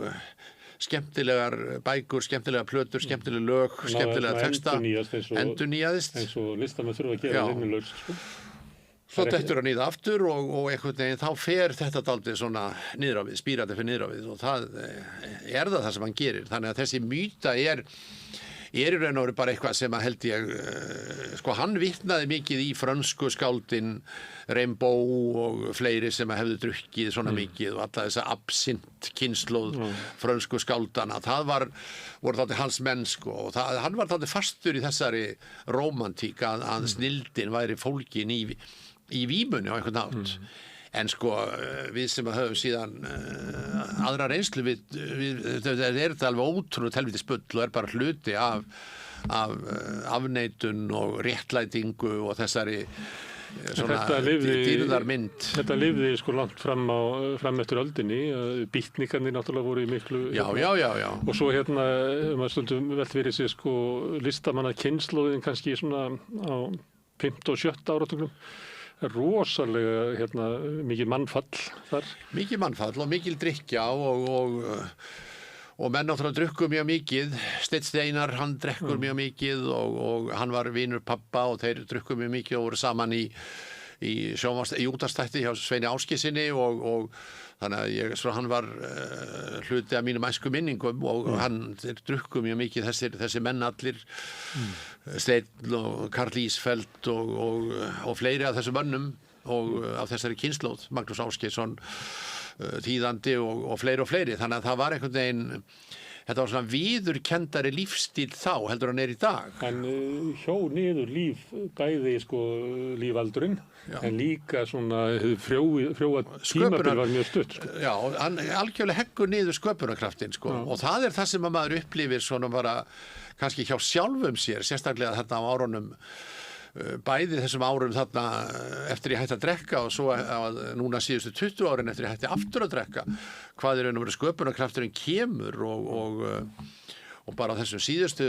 20 árum þá hef ég svona farið í alls konar pælingar eins og þessar Íslendingasagna pælingar sem að ég var ekkert að pæli áður og Íslendingasögur og Sturlungu og búin að skrifa 3 bækur það og búin að skrifa bók Sigur Breiðfjörð og skrifa bók Sjálfsvíg og skrifa bók Klepp þannig að sko áhugasviðin eru mjög breið þannig ég að skrifa mjög margt og það bara einfallega vegna þess að maður með þannig huga að maður getur tilenga sér eitthvað efni og sögt sér niður í það og það gerur ekki út fullur og alltaf að bulla eitthvað með mönnum á börum á kvöldin sko það bara gengur ekki. Það eitt skýrasta dæmið þetta Jackson Pollock, ég veit ekki hvort þú þekkið þá sögu en hann var að mála og gekk ekkert sérstaklega hjá honum og drakk svo mikið þannig að konan flutta hann út í sveit þannig ég ekki alveg, þetta eitthvað þar fyrir utan svona New York, kannski á Long Island, ég veit ekki þess að þau bjuggu bara og hann var að mála vinnustofan og svo var gamalt gömul hlaða Og hann var hann edrú og nær svona fyrir aðeins á skrið, að byrja að verða það sem hann varð þarna með þessi slettu verk sín. En hann náttúrulega alkohólisti og hann reyndi með þess að eitthvað á A-fundi. Þetta alveg það leiti þegar A-samtökin að vera til í New York, þannig að sumuleiti hann heppinn. En hann náttúrulega alkohólisti, þannig hann tekur hjól og hjólar á eitthvað bar þar sem hann getur drukkið. Og svo hjólar hann tilbaka og það gengur náttúrulega illa hjóla fullur. Þannig hann dettur og handleggsbrotnar. Og fer þá til læknis með handleggsbrotið sitt. Og læknir segir við að já, ég sé alveg út handleggsbrotinu, ég nú grunum að það sé eitthvað annað að hjá þér. Og viltu ekki bara koma til mín hverju viku og svo reyna að finna út úr því. Og Pollock gerir það. Og hittir hennar lækni í 1,5 ár. Á þessu 1,5 ári hann eiginlega með allt ævistarfið sitt. Þar sem hann springur út af bleiku skýi og bara splundrar hvað málverk og gerir alveg stórkostlega hluti. En læknirinn hann nefndir í bílslysi og deyr. Þannig að Pollock hefur ekki þennan stuðning og dettur í það bara 3 mánuðum seinna og þá sérðu alveg bara hverfur raunverulega lífsneistinn og hans blómatími raunverulega bara tengdur þessu bleika skýi sem hann var á. Þetta er mjög lærdómsrík saga og ég alveg sammála henni og ef ég bara horfi á mitt líf þá bara var eitthvað sem losnaði algjörlega úr læðingi, allt í einu bara var eitthvað sem spratt fram. Allt í einu ég fann að skrifa þarna í Alþýðublaðið og svo heldur þetta áfram, allt í einu þetta bækur og því, þannig allt í einu bara það eins og eitthvað verður til nýr maður. Alveg nýr maður, það eitthvað hólf opnist bara inn í huganum.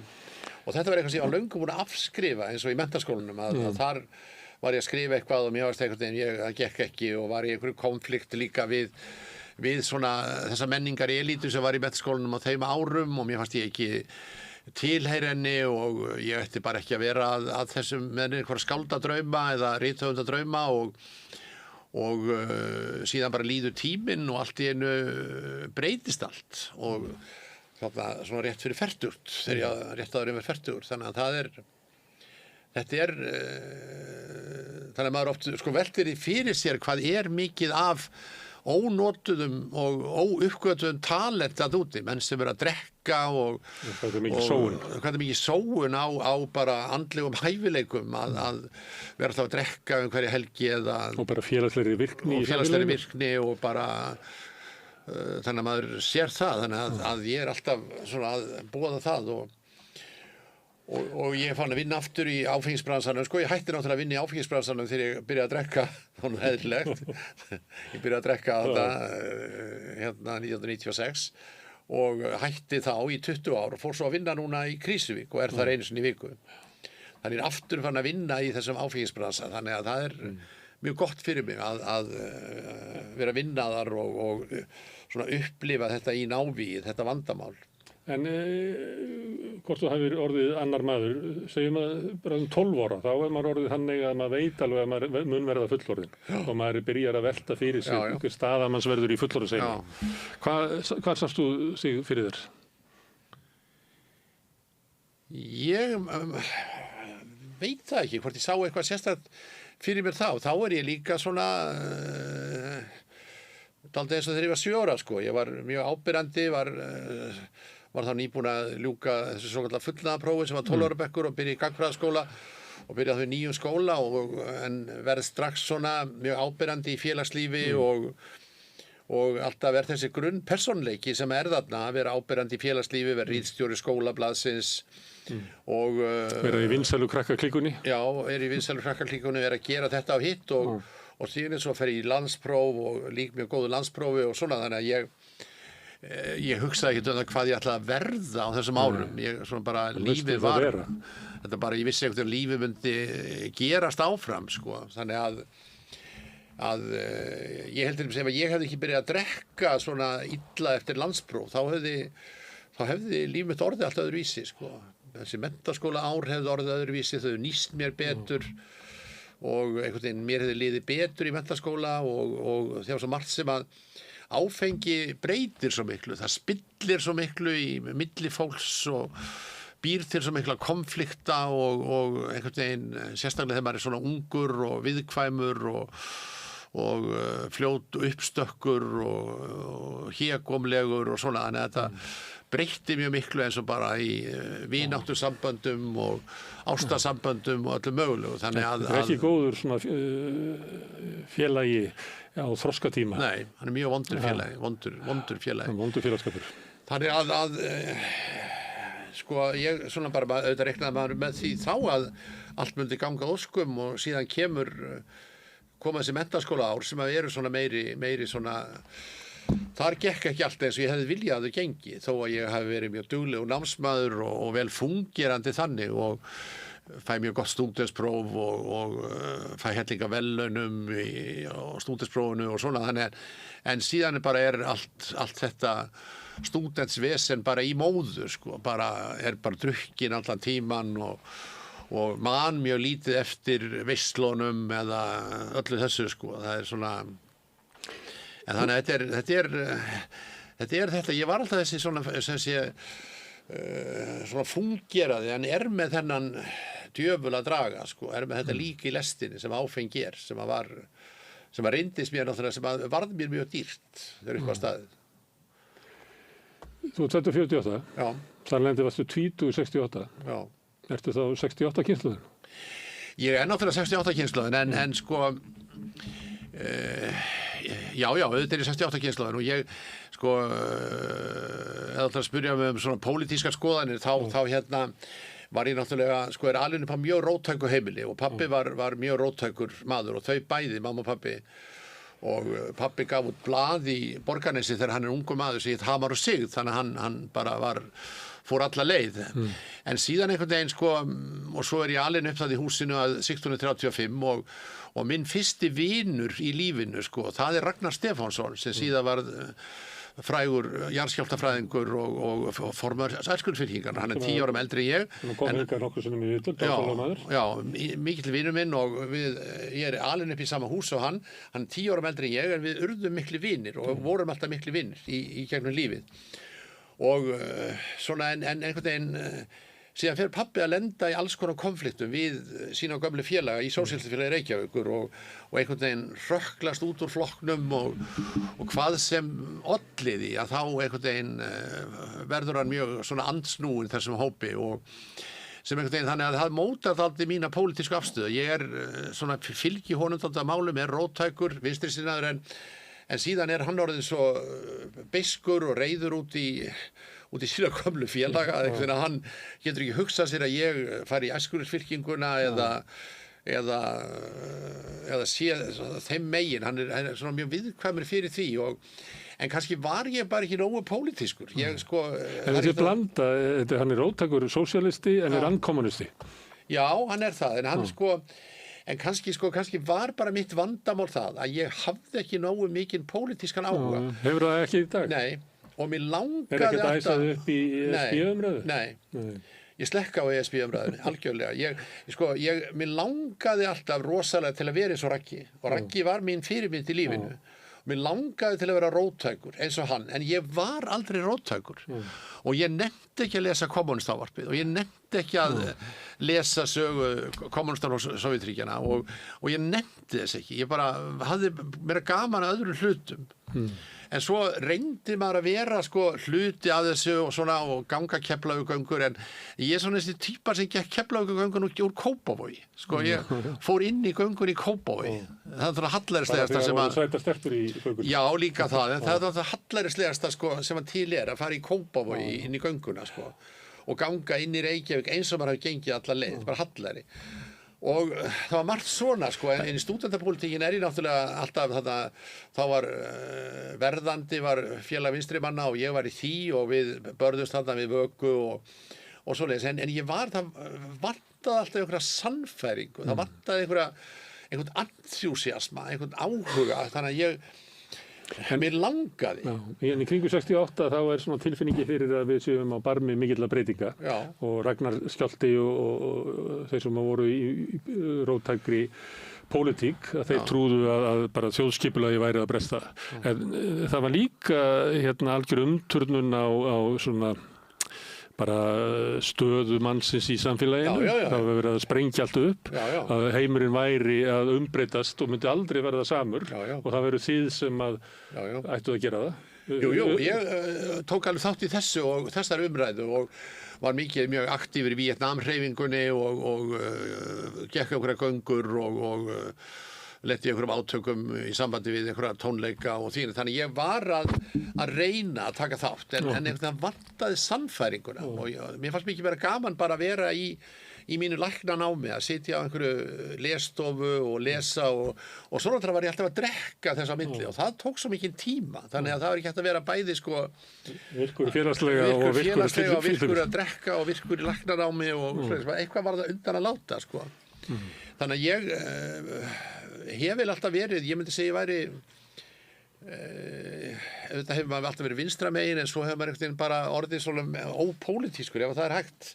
Fór einu sinni í framboð til Alþingis fyrir Alþýðuflokkinn gamla 1987 og datt strax út úr því og einhvern veginn áttaði mig á því að maður alltaf verið einhverjum flokki að þá yrði maður að vera mjög flokkshollur og það er ekki ég er alltof sjálfstæður í hugsun og fer alltaf mínir eigin leiðir og gera eitthvað sem að engin annar hefur gert eða vill gera og ég get ekki Þetta illa inn í hópa. Ég henda algjörlega, mér er algjörlega bara vonlaus í hóp. Ég er svo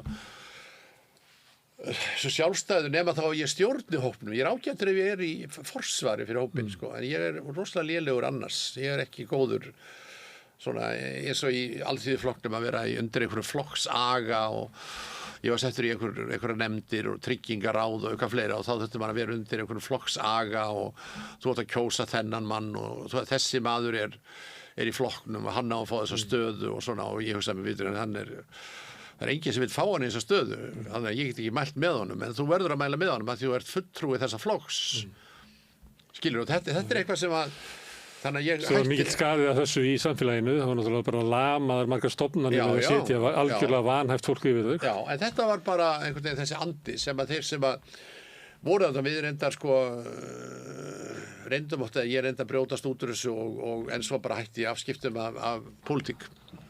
En að vera alinn upp á svona róttæku heimili, ég teki eftir í kannski á fólki sem er yngri en þú. Það á svona rosa sérstaka afstöðu til stjórnmála.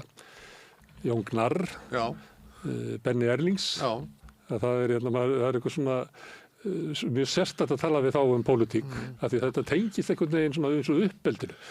Það átti að innprenta í þá eitthvað svona tiltekna línu og það bara, þeir eru alla ævina að hafna hafninni. Já, svona maður einhvern veginn allavegna, ég veit ekki kannski eru til þessu vítina varastöðu sem Eka segir að þessi pabbi var svona opbóðslega pólitískur sem ungur maður og framan af ævi og það varð honum ekkert til framdráttar eða blessunar hann hafði mjög hann var ekki sáttur við sinn pólitíska feril þó að hann hafi verið mikill hugsjónamaður þá var hann mjög ósáttur við hvernig einhvern veginn pólitíski ferillinn var og kannski er það sem að maður einhvern veginn svona nefndi ekki að standa í að eiga einhvern svona pólitískan feril þetta var voðalega gaman að djamma með fólki úr Askjólsfylkingunni og hann með rosalegt fjör oft þarna niður í Tjarnargötu 20 og svona þannig að það var kom þar við en ég svona hætti alveg afskiptu á pólitík svo verið til Svíþjóðar og verið þar í svo lengi og Hvað varst í Svíþjóð? Ég var út alla Svíþjóð ég er svo þannig ég er í svo mörgum sérgreinum ég kann aldrei ákveðum ég var í Sjöfde og ég var í Linköping, ég var í Gautaborg, ég var í Lundi, þannig ég var út allt og var lengst af í Gautaborg. Hvernig vel við Svíana? Ég kunni ágætlega við Svíana til að byrja með, svo fannst mér alveg ofboðslega leiðilegir smám saman og átti það ósk heitasta að losna þann og svo fór mér að líða betur og kunni betur við þá, en ég var mjög svona ég var alveg til í að ganga inn í þetta sænska samfélag, ég var ekki með mikla fordóma gagnvart því. ég gifti sænskri konu og átti hana tíma. Þannig að ég var svona, fór með henni alveg inn í þetta sænska samfélag, mikið meira heldur en Íslendingarnir gerðu og við áttum náttúrulega mikið af sænskum vinum og umgengust þá og hennar ættingja og svoleiðis. Þannig ég var svona ansi stór hluti af þessu sænska samfélagi þegar ég var þar. Þegar það þannig pólitík, þá nefndur við pappa þinn sem lenti í svona erjum við sína fyrrum félaga og það náttúrulega fylgir stjórnmálunum að maður oftur var við það að fólk verður rosalega sárt af átökum við félaga sína og það er svona hluti af pólitíkinni en samt getur maður sagt að nei, þetta er bara hluti af svona félagsstarfi. Því að til þess að í þínu tilfelli að þá lendur í svona átökum inn í S.A.A. Þótt að það ekki pólitíkbitt, eða ekki? Já, ég veit ekki hvað maður á að segja mikið átök innan S.A.A. Ég var afskaplega ánægður að vera innan í S.A.A. og hafa unnið hjá S.A.A. og finnst það bara vera einhver besti tími ævinnar. En við Þórarinn, við áttum ekki skap saman, við gátum unnið saman í ákveðin tíma og síðan áttum við erfitt með að vinna saman eftir það, kannski eftir að ég varð svona sjálfstæðari og fór að svona sjá hlutir við mínum eigin augum og þá bara var þetta eins og þú sagðir, þú rakst mig frá pressunni sko, að allt hefur sinn tíma og þetta samstarf okkar Þórarins, það gekk mjög vel, það var mér til blessunar.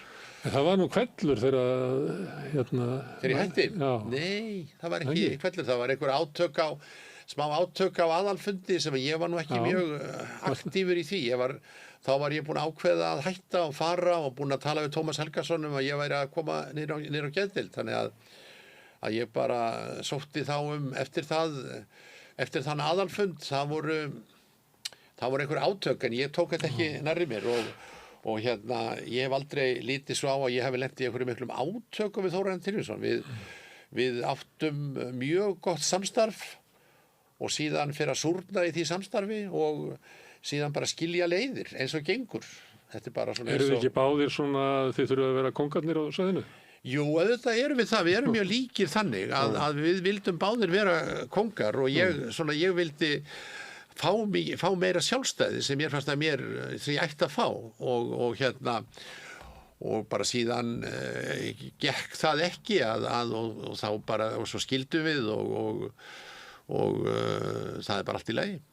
Þá fórstu á Vífilsstaði þá fór ég á Landspítalann og Klepp og svo setti ég upp þessu áfengismeðferð á Vífilsstöðum svo bjó ég til Teig og þannig að ég var mjög aktífur í þessu áfram og bjó til þetta Vífilsstaðar hafi verið mjög góð meðferðarstofnun, frábær meðferðarstofnun. Ég var með fjölskyldumeðferð og öfluga göngudeild og dagmeðferð og allt mögulegt sem S.A.A. bauð ekki upp á þeim tíma.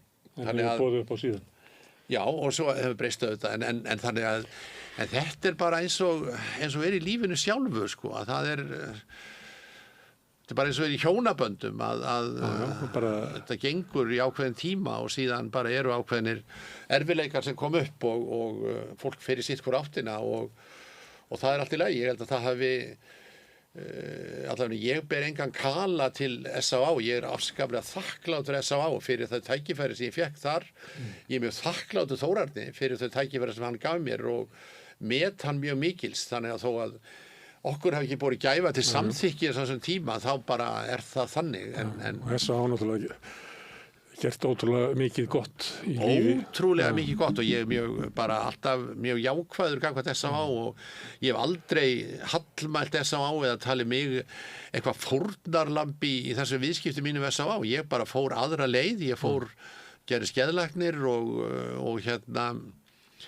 og ræktaði þennan rithöfundarferil sem ég fannst mjög skemmtilegur og fór síðan til Þýskalands að læra þessa sögu læknisfræðinnar og það var kannski þessi gamli draumur þarna frá því 68 að fara til Þýskalands að læra sögu og þýsku og þá læt ég það allt saman rætast og þannig að ef ég hefði haldið áfram í S.A.A. hefði ég orðið rithöfundur, hefði ég skrifað allar þessar bækur, hefði ég farið til Þýskalands, hefði ég átt þetta líf sem ég eignaðist. Það er ómögulegt að segja til það en þannig að þetta er pólitík í áfengisfræðum. Hvað var munurinn hvað var það sem þú vildir gera öðruvísi heldur en Þórarinn á þessu tíma? Er það svona önnur sýn á sjúkdóminn eða meðferðina eða? Nei, það bara, við vorum alveg með sömu sýnin á sjúkdóminn. Ég breytti náttúrulega sogni mjög mikið þegar ég kom sjálfur úr þessari meðferð í Ameríku og gjörbreytti ég sogni og honum var ekki vel við allar þær breytingar. Bjóst þú til sannleikagrúpuna? Já, ég gerði það, bjó hana til. Maður heyrir stundum fólk nefna hana. Já, heiðarleikagrúpuna hér. Heiðarleikagrúpuna. Já, ég bjóð það til, það fyrirbæri. Maður heyrir fólk svolítið nefna hana og mér finnst hún ekki verið að fá góðan dóm í sögunni. Nei, það var náttúrulega rosalega illa umtöluð þegar ég var hætti sko. Þannig að hún fékk mjög góða dóma meðan hún var á hét sko. En svo náttúrulega eins og annað, hún var náttúrulega lögð niður leið og ég hætti og náttúrulega bara sem eitthvað eins og eitthvað trúvilla og svo það bara þannig. En það sko ég hef alveg verið blessunarlega laus við það að vera með einhverja beiskju út í S.A.A. eða þessi ár mín þar eða ég hafi farið þaðan sem einhver tapari eða eitthvað svoleiðis. Ég fara þaðan sem sigurvegari, ég verð edrú og síðan eftir það á ég þennan feril í geðlækningum og þeirra rithöfundaferil og þennan hlaupaferil og allt þetta, þannig að það ekki sko þetta er bara hluti af ákveðinni þróun sem að maður fer í gegnum. Eitt sem að ég var aldrei í meðferð hjá þér en maður vissi svo sem að þessu og eitt sem maður fannst alltaf svona kostulegt að nefndur til Megas, var það ekki hann ráðgjafi hjá þér? Nei, hann var ráðgjafi á Silungapolli sko. Já, og Jón Gnarr ráðgjafi? Jón Gnarr var ráðgjafi hjá mér á Teigi. Já, þannig að þessi ritstjóri skólablaðsins í MR, hann hefur dregið svona listamenn inn í meðferðina til þess að hafa meira gaman á kaffistofunni. Það var rosalega gaman hjá mér á Teigi sko. Þar voru Sigurlaug Jónsdóttir Didda, skáldkona, hún var ráðgjafi hjá mér og náttúrulega Jón Gnarr og fleiri. Vésteinn Lúðvíksson var rithöfundur, var ráðgjafi hjá mér tíma.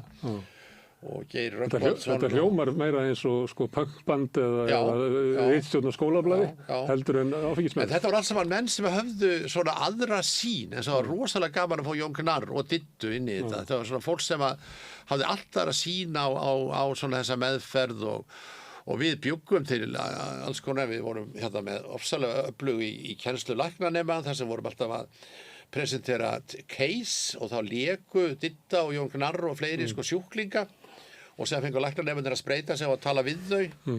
Þannig við vorum alls konar svona hlutverkaleiki og þvíumlíkt og svo vorum við með þessa heiðarleikagrúpu sem nefnir og við létum læknanefnana fara í gegnum heiðarleikagrúpuna líka sko, þannig að sjúklingarnir gáfu þeim einkunn fyrir bara hvernig læknanefnir var búin að vera þarna í grúpu í kannski nokkru sinnum. Þú verður kannski að segja fólki hvað heiðarleikagrúpan er.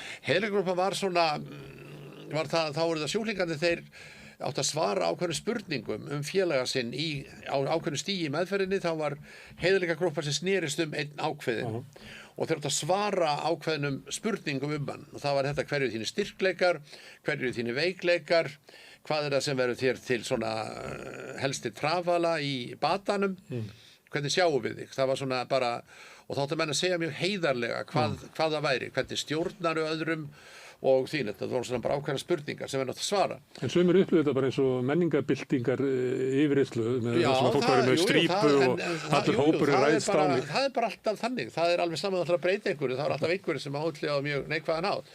Þetta var eitthvað sem ég kynntist í minni meðferð og mér fannst þetta að vera mjög gott og ég innleiddi þetta þegar ég kom heim og þetta olli miklum deilum og margir svona ósáttir við þetta en bara eins og gengur, það er ekki hægt að gera svo öllum líki í öllum meðferðum en við létum læknarnefnarna fara í gegnum þetta og þeir voru voðalega undrandi og þeir kvörtuðu þegar sjúklingarnir svo kvörtuðu þeir við deildarforseta út af því að sjúklingarnir sögðu við þá bara hreint út sko, mér finnst þú mjög hrókafullur og þú lítur niður á okkur þessi alkóhólista og það sést langa leiðir og ég svona glotti innra með mér því að ég var alveg sammála þessu sko, að læknarnefnarnir voru þessir ákveðin læknarnefnarnir voru það en þetta er bara eins og alltaf en ég er ekki sko þetta er bara þetta getur engin meðferð það er ekki búið að finna upp hérna fullkomnu meðferð ennþá ef maður En það ekki einu meðferð sem dugar öllum? Nei, en það verður bara að breyta meðferðinni. Það verður að gera eitthvað annað og öðruvísi, því það ekki hægt að vera alltaf að keyra sama prógramið ár eftir ár og þarna voru menn sem voru í meðferð sem voru búin að hlusta á fyrirlesturinn sjúkdómshugtakið kannski 60 sinnum, 60 klukktíma, sem sé 1,5 viku, bara að hlusta á erindi sjúkdómshugtakið. Þannig að og þeir eru alltaf að drekka, þannig að þá segir maður, er þetta að hjálpa þeim eða kannski er eitthvað annað sem þetta gerir þetta öðruvísi og mér finnst að meðferð eigi alltaf verið þróun. Það er það sem ég er svo gaman að í sambandi við þessa meðferð í Krýsuvík þar sem ég er núna, það er rosalega svona mikil gerjun í gangi. Það er gríðarlega mikil áhersla lögð á áfallameðferð og áföll og það er verið að vinna með svona partameðferð sem er nú eitthvað sem ég þekkti ekki áður, sem sé að við séum svona með ýmis svona parta í okkur sem að geta orða okkur til blessunar og bölvunar og þýlutur en að skilgreina þennan part, hvað er það sem að gerir það verkum að ég fer alltaf að drekka, hvað er það sem að verður mér alltaf að falli. Partur getur verið til dæmis hvað? Það er bara einhver partur í mér sjálfum og ég þarf að finna þennan part og veltaði fyrir mér af hverju er ég svona eins og ég er. Hvað er partur? Er það maðurinn sem var rekinn úr kórnum? Er það partur? Já, þegar af hverju var hann rekinn úr kórnum? Þá er það kannski einhver partur og ef ég síðan kemst að raun það að ég er hata alltaf kórstjóra og það er orðið vandamála. Ég er alltaf er eldirhrellir gátt kórstjórum. Þá þarf ég að finna þennan part og reyna kannski að sættast við hann. Og þannig ég er mjög ánægð með þetta að þeir eru í stöðugu sambandi við ameríska meðferðarstöð og starfsfólkið er í þjálfun og það er fjarþjálfun og allt mögulegt. Mér finnst þetta voðalega gaman. Þetta er allt öðruvísi en þetta var þegar ég var að stjórna meðferðum. Þetta er önnur hugsun og svona aðrir hlutir sem verður að taka á. Og þetta verður þessi meðferðarbransi, þetta verður hann að endurnýjast. Já. Og það er ekki alltaf bara að segja þetta er bara höfundar A-bókarinnar voru náttúrulega lausnið þeirra var svo að segja að allir náði að verða edrú sem að einarlega fylgdu okkar með. Já, en það er bara eitthvað að þér eða meðferðin dugar. Já, en þetta er bara bara maður verður að vera bara vakandi fyrir þessu og auðvitað hlýtur það vera ef ég fer að vinna með svona og er þannig 9 árið edrú sjálfur og svona ofboðslega kreatífur og ofsalega svona áhugasamur og hrifnæmur, það hlaut bara að vera þannig að ég vildi koma með einhverja hugmyndir og breyta einhverju og gera þetta einhvern öðruvísi heldur en verið var að gera það. Þetta vildi ég setja mitt mark á meðferðina og síðan ef að það féll ekki í kraminu þá er það bara þannig og ef að ég þarf að hætta út af þín og þá er það bara þannig, þá er það bara að finna sér einhver annan vettvang og ég gerði það og hef aldrei litið öxl, reiður öxl, hef aldrei verið reiður út í S.A.A. eða S.A.A. árin eða Þórarinn eða neitt þar. Viltu ekki verða svona gremjufullur gamall maður? Nei, ég er alveg rosalega einhvern veginn mótfallin því. Það Guð hverju degi, ekki gera með að gremju. Nei, ég þarf ekki að ræða það við hann það er dálítið mikil mín ákvörðun og hann ber ekkert ábyrgð á því en mér finnst voðalega leiðilegt að vera svona menn sem eru gramir og beskir og einhvern veginn er alltaf að horfa öxl og einhvern veginn að sjá eftir því sem að gerðist og því. Þetta var bara þetta var bara hluti af mínu þroskaferli, þessi S.A.A. ár og síðan tekum við nýtt ferli, það var Landspítalinn og geðlækningarnar, síðan taka við þessi Þýskalands ár og svo tekum við eitthvað annað og þannig að þetta er svona, þetta er bara, sagan er svona, þetta verður alltaf að vera ákveðið framhald, maður fer af einum reit á annan, það er kannski það sem mér finnst alltaf erfiðast, það er stöðnunin, að staðna í einhverju. Að vera endurtaka sig alltaf og vera alltaf að segja sömu sögurnar og maður verður náttúrulega að vera alltaf að halda áfram og þroskast og finna sín í verkefni sem eru skemmtileg. Það finnst mér alltaf að skiptir mig miklu máli. Þegar fólk eldist, þá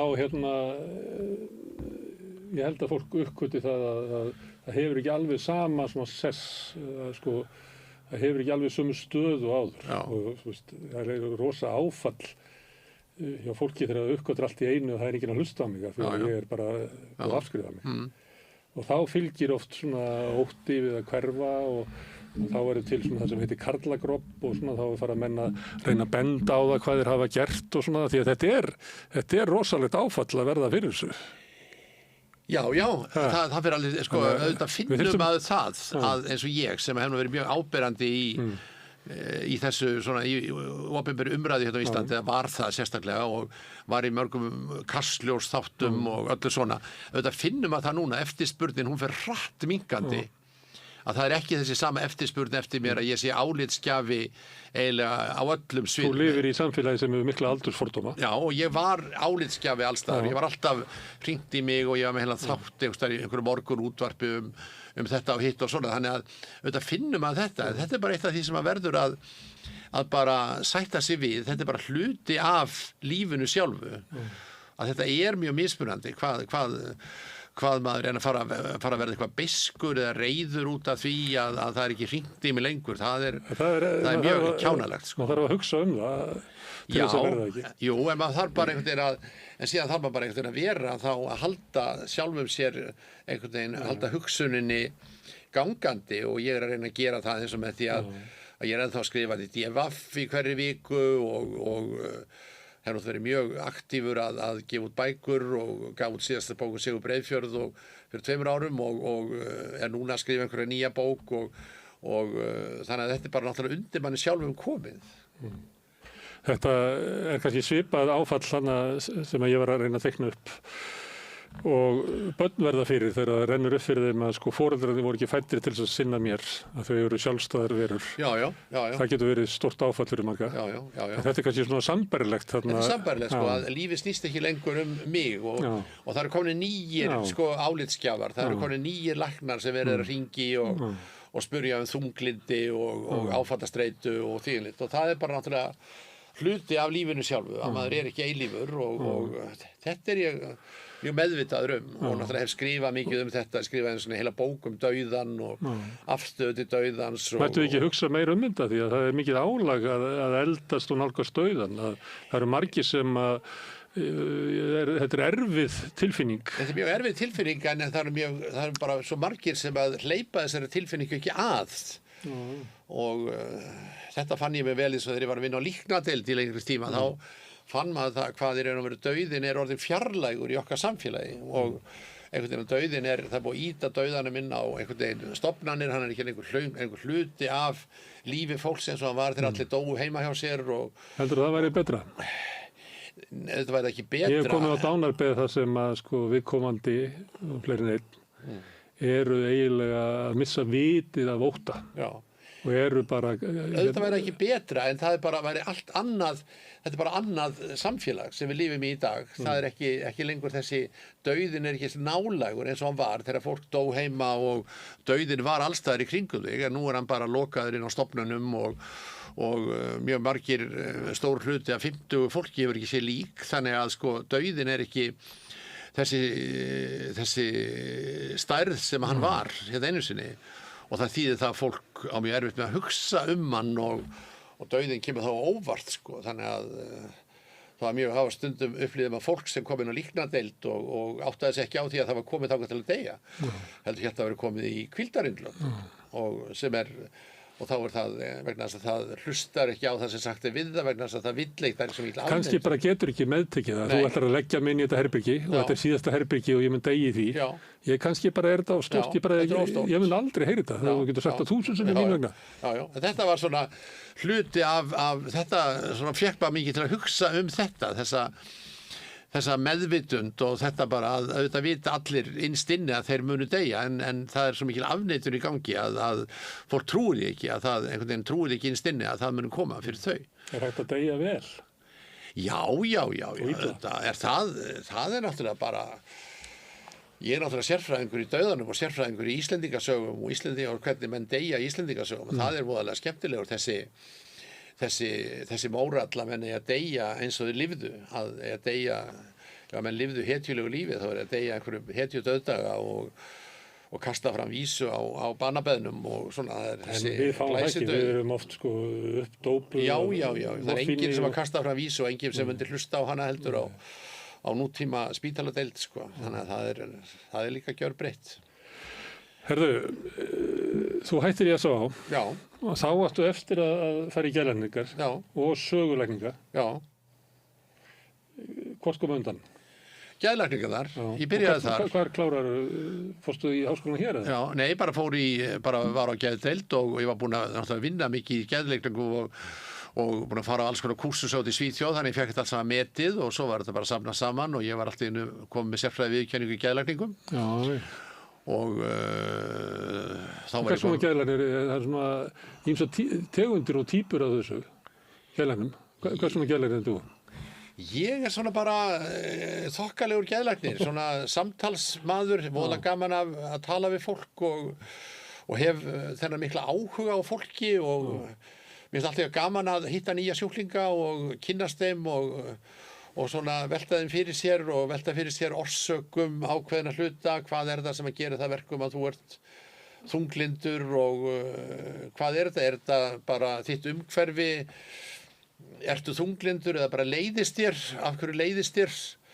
Þannig að ég er svona, ég veit ekki að það er voru að lýsa, segja svona hvernig læknir ertu, ég er alltaf ég sjálfur einhvern veginn, ég er alltaf þessi típa. Þetta er mismunandi, sumir hafa trú á samtalsmeðferð, aðrir eru með hugræna atferlismeðferð, aðrir eru freudistar og sumir hafa mikla trú á lyfjónum. Ég ætli sé ekki svona blandaði þessu öllu, ég stúderaði mikið Freud þegar ég var í geðlæknanáminu. Ég hef mjög gaman af samtalsmeðferð og náttúrulega vann ég hjá S.A.A. og í þessum áfengislækningum í 10 ár og það er samtalsmeðferð. Ég hef mjög gaman af því og svo náttúrulega kann ég mína lyfjafræði og nota lyf þegar það er á við og þín, þannig ég er svona blandaðis öllu, sko.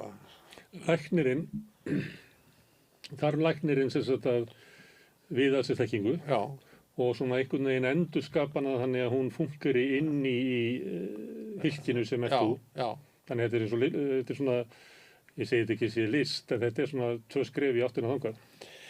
Jú, þetta er náttúrulega list og þú voru að nota sjálfan þig líka, svona að þú voru að hlusta á sjálfan þig og þú ert alltaf að meta fólk og reyna að lesa í tilfinningar og þú fara ákveðan svona tilfinningu fyrir fólki og þú ert að reyna að meta það og þú ert að reyna að meta síðan hvað er það sem er best fyrir þennan ákveðna einstakling, er það lyf eða er það að reyna að vinna í þessu eða hinu og svo náttúrulega er maður í öllu mögulegu öðru í hjónaviðtölum og öllu þessu sem er bara sem er hluti af geðlækningum í dag, þannig að þetta er sem er þá bara aðstoð við heilbrigt fólk innan gæsla.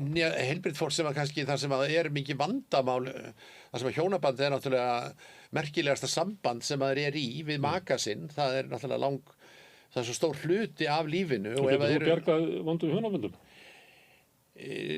Sko, það er erfitt að segja svona já eða nei við því, maður reynir sitt besta og náttúrulega mér finnst það fólk sem er í mjög óhamingjusömu sambandi að það er alveg vel þess virði að fara í hjónaviðtal, að reyna þá að tala saman í gegnum þriðja aðila og reyna þá átt að segja á því hverju þarf ég að breyta til þess að þetta hjónaband geti fungerað.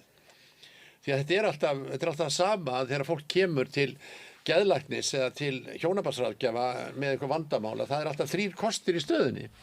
Fyrsti kosturinn er að skilja og fyrsti kosturinn er að halda áfram að lifa svona eins og við erum og breyta engu.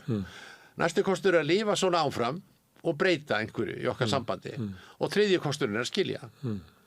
Og hvað viljið þið nú? Og það er langt flestir sem að vilja þá vilja þær halda áfram en breyta einhverju og þá þarf að finna það hverju ætlum að breyta. Það er að breyta. Það er mjög erfitt að breyta. Við vorum að tala um andlega vakningu og þú breytist og þurfti bara að fá eiginlega rakett upp í rassinn sko. Það er mjög erfitt að breyta en þegar þú segir getur þú bjargað óhamingjusömu hjónabandi, það er og lærið að segja já eða nei við því að maður reynir og maður reynir kannski að hjálpa fólki að taka ákvörðun það að breyta sér, taka ákvörðun það að við þurfum að breyta þessu sambandi. Þannig að þetta er svona hluti af þessu starfi og það er svona alltaf ákveðin að reyna þá að lesa í dýnamíkina og lesa í það hver stjórnar hverjum og hvernig er þetta hjónaband, akkur eru þau svona óhamingjusöm þessi hjón. Ert þú góður í þínu hjónabandi? Ég er mjög góð í hjónabandi núna. Myndir þú vilja giftast þér? Sko, ég er náttúrulega með jafn skrýtna hjónabands og sögu og allar hinar sögurnar. Ég var að segja það, ég er búin í mörgum sérgreinum og fór út allar Svíþjóð og búin að vinna á ótrúlega mörgum stöðum, sennilega fleiri stöðum en flestir læknar og ég hef verið í mörgum samböndum líka en ég er mjög hamingjusamur í núverandi hjónabandi, já, og ég held að það fungeri mjög vel vegna þess að við erum mjög lík og náum saman eftir mörg ár og við hættum að drekka saman og svona við tekum svona mjög svona skynsamlegar ákvarðanir að það myndi ekki ganga til dæmis að hún væri að drekka og ég væri edrú, sko, það bara gengur ekki, þannig að við tökum svona þessar ákvarðanir, þannig að við erum mjög meðvituð að þetta hjónaband er eitthvað sem við þurfum að passa og rækta, þannig að Hefurðu oft fengið að vera ástfangin? Já, ég hef verið ástfangin oft á ævinni og það hefur verið og ég hef verið hef lent í mjög mikill ástarsorg líka og upplifað mikið svik og ég hef svikið konur og hef verið svikinn sjálfur og þannig ég hef upplifað alla þennan tilfinningaskala, verið mjög ástfanginn og síðan verið í alveg botnlausri ástarsorg og ég hef ætt út á Granda í ástarsorg einhvern tíma þegar ég var menntaskóla árunum og ætlaði að fyrirfara mér og fór út í vitan og klifraði yfir handriðið og stóð þar og ætlaði að fleygja mér í sjóinn og bara í ástarsorg en svo var það ekkert úr því þannig að ég druslaðist Þú fannst ástin annars staðar? Það var löngu síðar en sko en ástin er óhæmið sterk tilfinning þannig að ég hef orðið ástfangin og upplifað ástina það er mikið sæla að upplifa að vera ástfangin það sá sem hefur ekki verið ástfangin hann hefur mistað mjög miklu Þú sagðir að það var ekki hægt að útskýra hvað það þannig að spyrja þig hvað ást Já, sko, ég skrifaði eins og heila bók þetta sem heit Íslenska kynlífsbókin þar er heilt kafli ástina þar sem að talað allar þessar tegundir ástarinnar sko, þessa ást milli karls og konu og það þessa ást sem á guðdómnum og all þessa andlegu ást og þetta ástin ótrúlega flókið fyrirbæri hvað það sem að gerist í heilanum þegar þú verður ástfangin af einhverju mannesku þetta eru tilfinningar og vellíðan og hræðsla og óöryggi og afbrýðissemi og allt mögulegt þannig að þetta er ekkert einfalt fyrirbæri það er svo margt í heilanum sem þú getur aldrei skýrt út En það þannig að ástin komi eiginlega með jafnmikinn sársauka og án veitið af sælu Hún getur alveg gert það hún gerir það ekki automatist þú getur alveg verið ástfangin af einhverju mannesku og síðan bara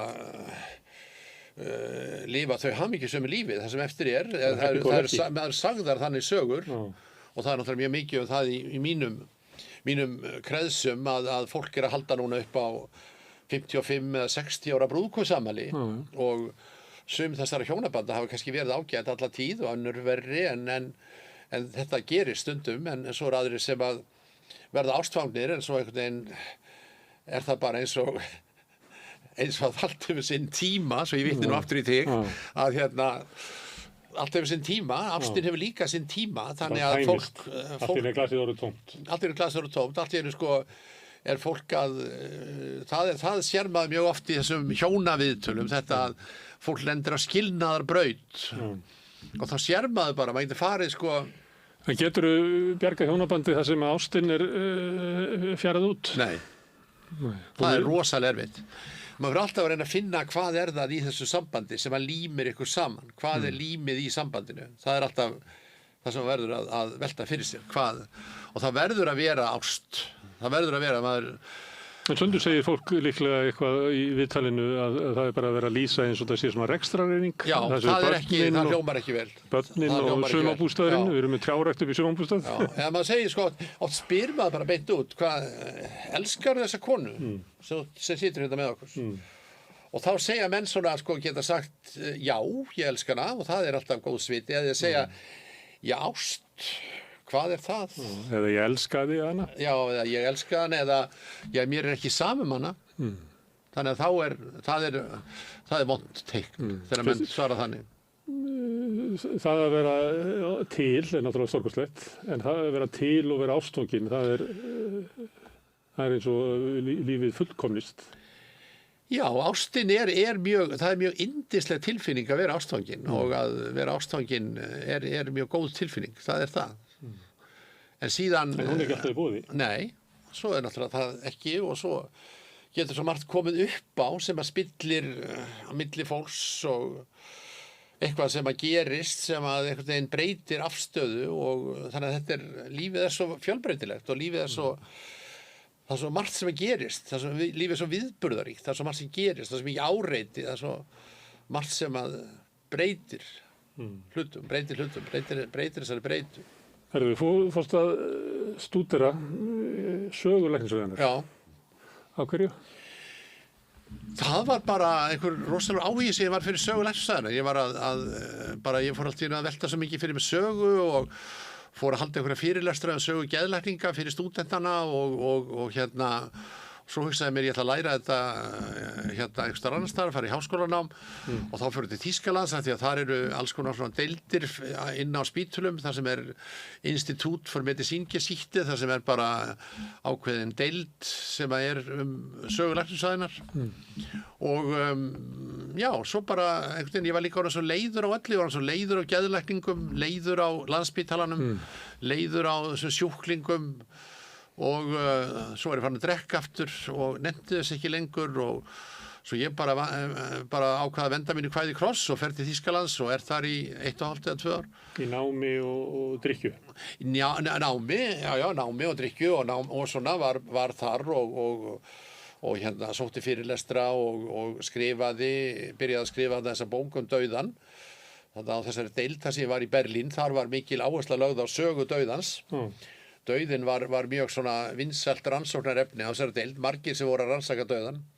Svo ég fer að rannsaka dauðan líka og einhvern veginn var alveg í þessum dauðapælingum og dauðarannsóknum þar í þennan tíma og svo ég kem heim, þá skrifaði þessa bókun dauðan sem kom út eftir 2001 eða 2002 og svo hélt ég áfram í þessum heimi og fór að vinna á líknadeildinni og var mjög svona heillaður af þessu, var alveg upptekin af þessu, ég verð svo upptekin af ákveðnum verkefnum þannig ég var rosalega upptekin á tökum á því þá nennir þið já, nennis lengur sko, ég var alveg upptekin af dauðanum, svo var það sjálfsvígin, ég var rosalega upptekin af þeim tíma, svo voru það Íslendingasögur, svo voru það Sturlunga, svo voru það Sigurður Breiðfjörð, hann bara bjó heima hjá okkur í 2 ár. Og veður úr einni dellinni í næstu. Já, eða svona, já, rosalega gaman. Þetta er stundu sagt Alkan að það taki við eitthvað svona substitút fyrir drykkjuna. Já. Það verður að fylla það með einhverju ástríðu. Já, þetta er svona rosalega gaman að hella sér niður í eitthvað og við erum alltaf sérfræðingur í Sigurði Breiðfjörð og við... En þá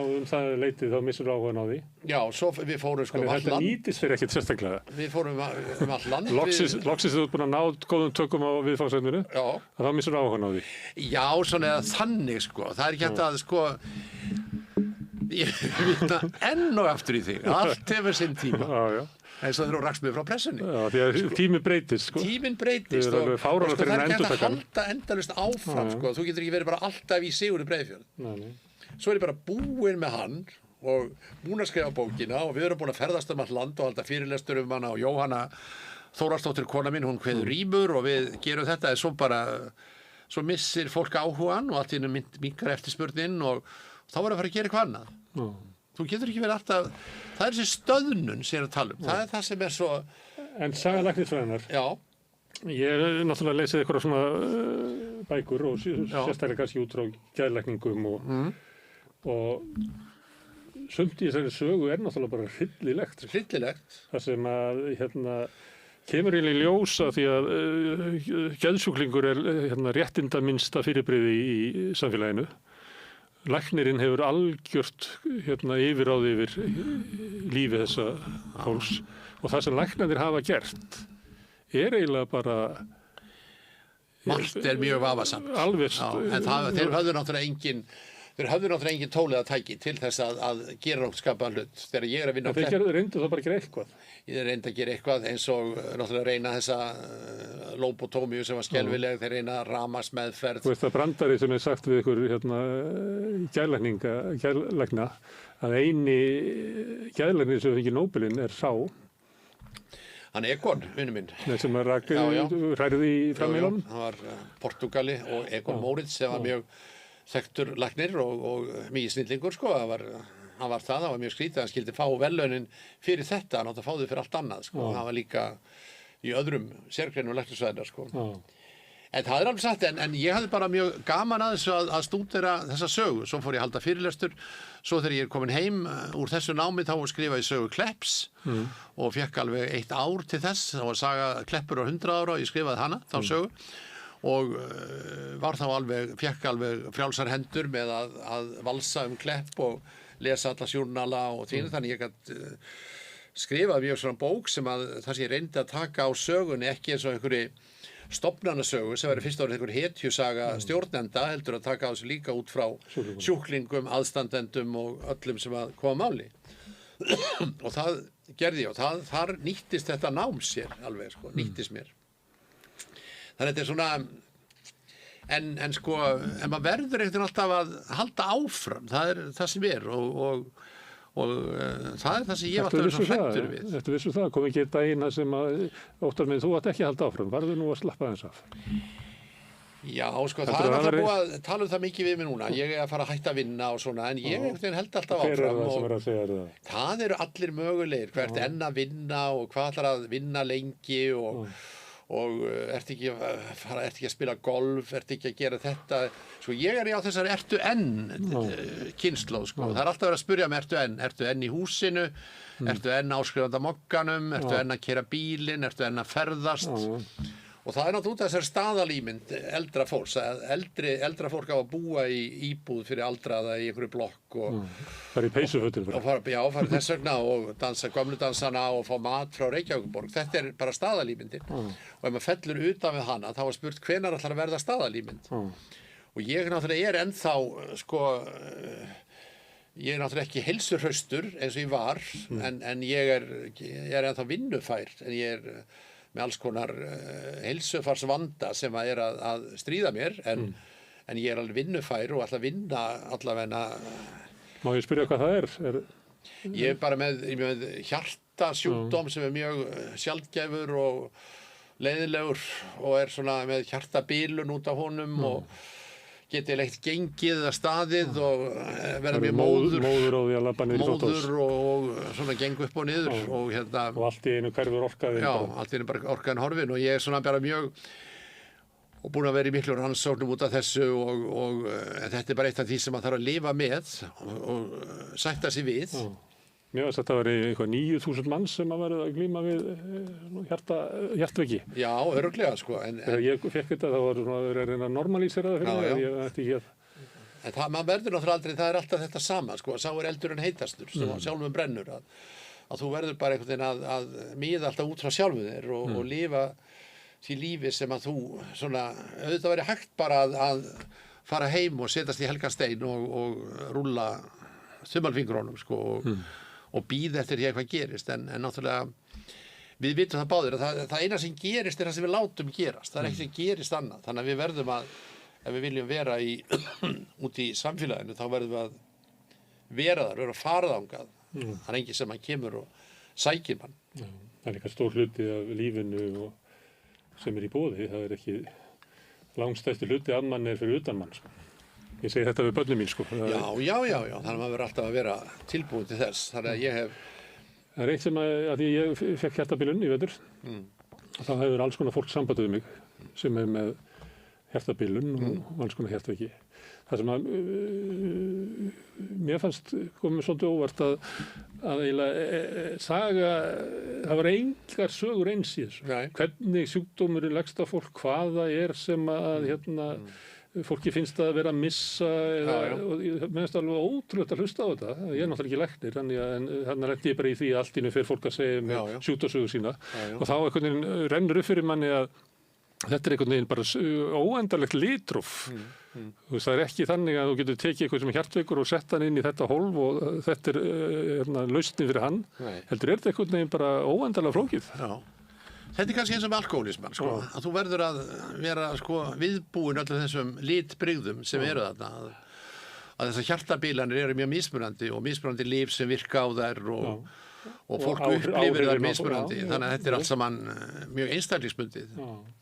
En það er bara einhvern veginn, þetta er bara eitt af því sem maður þarf að lifa með og við náttúrulega bara höfum vanist því að lifa með þessu og gerum það og eins og öðru. Varst þú ekki í transteiminu? Jú. Ég var þar. Ég byrjaði með transteimið, var fyrsti læknirinn í tíð þegar fyrst var farið að sinna transfólki á Íslandi, sem var 1997. Þá var ég yfirlæknir í því teimi, eða var í því teimi. Og síðan var ég eiginlega stjórnaði þessum transteimi, eða var í transteiminu, hvort ég stjórnaði ekki, ég var þar að eini læknirinn í mörg ár, sko, og var alveg svona fram til 2020, 2021 eða 2021 kannski. Næstuð í aldarfjórðung. Já, ég var þar mjög lengi og mikið sem að gerðist og við náttúrulega byggum til þessa meðferð sem að var og er ágætt, sko, og allan held ég að transfólk fái mjög góða meðferð á Íslandi og sérstaklega núna í dag eftir að komi nýjir aðilar sem að gera þessar aðgerðir. En ég var sko feginn þegar ég hætti. Ég var leiður á þessu eins og ég verð leiður á síðan tek fyrir endur. Þetta er eitt eldfeimasta pólitíska mál samtímans. Já.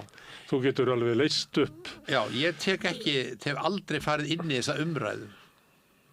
Það hef ég ekki gert. Ég hef ekki farið í mörg viðtöl. Ég fór í svona viðtöl í gamla daga trans svona í árunum eftir 2005-06.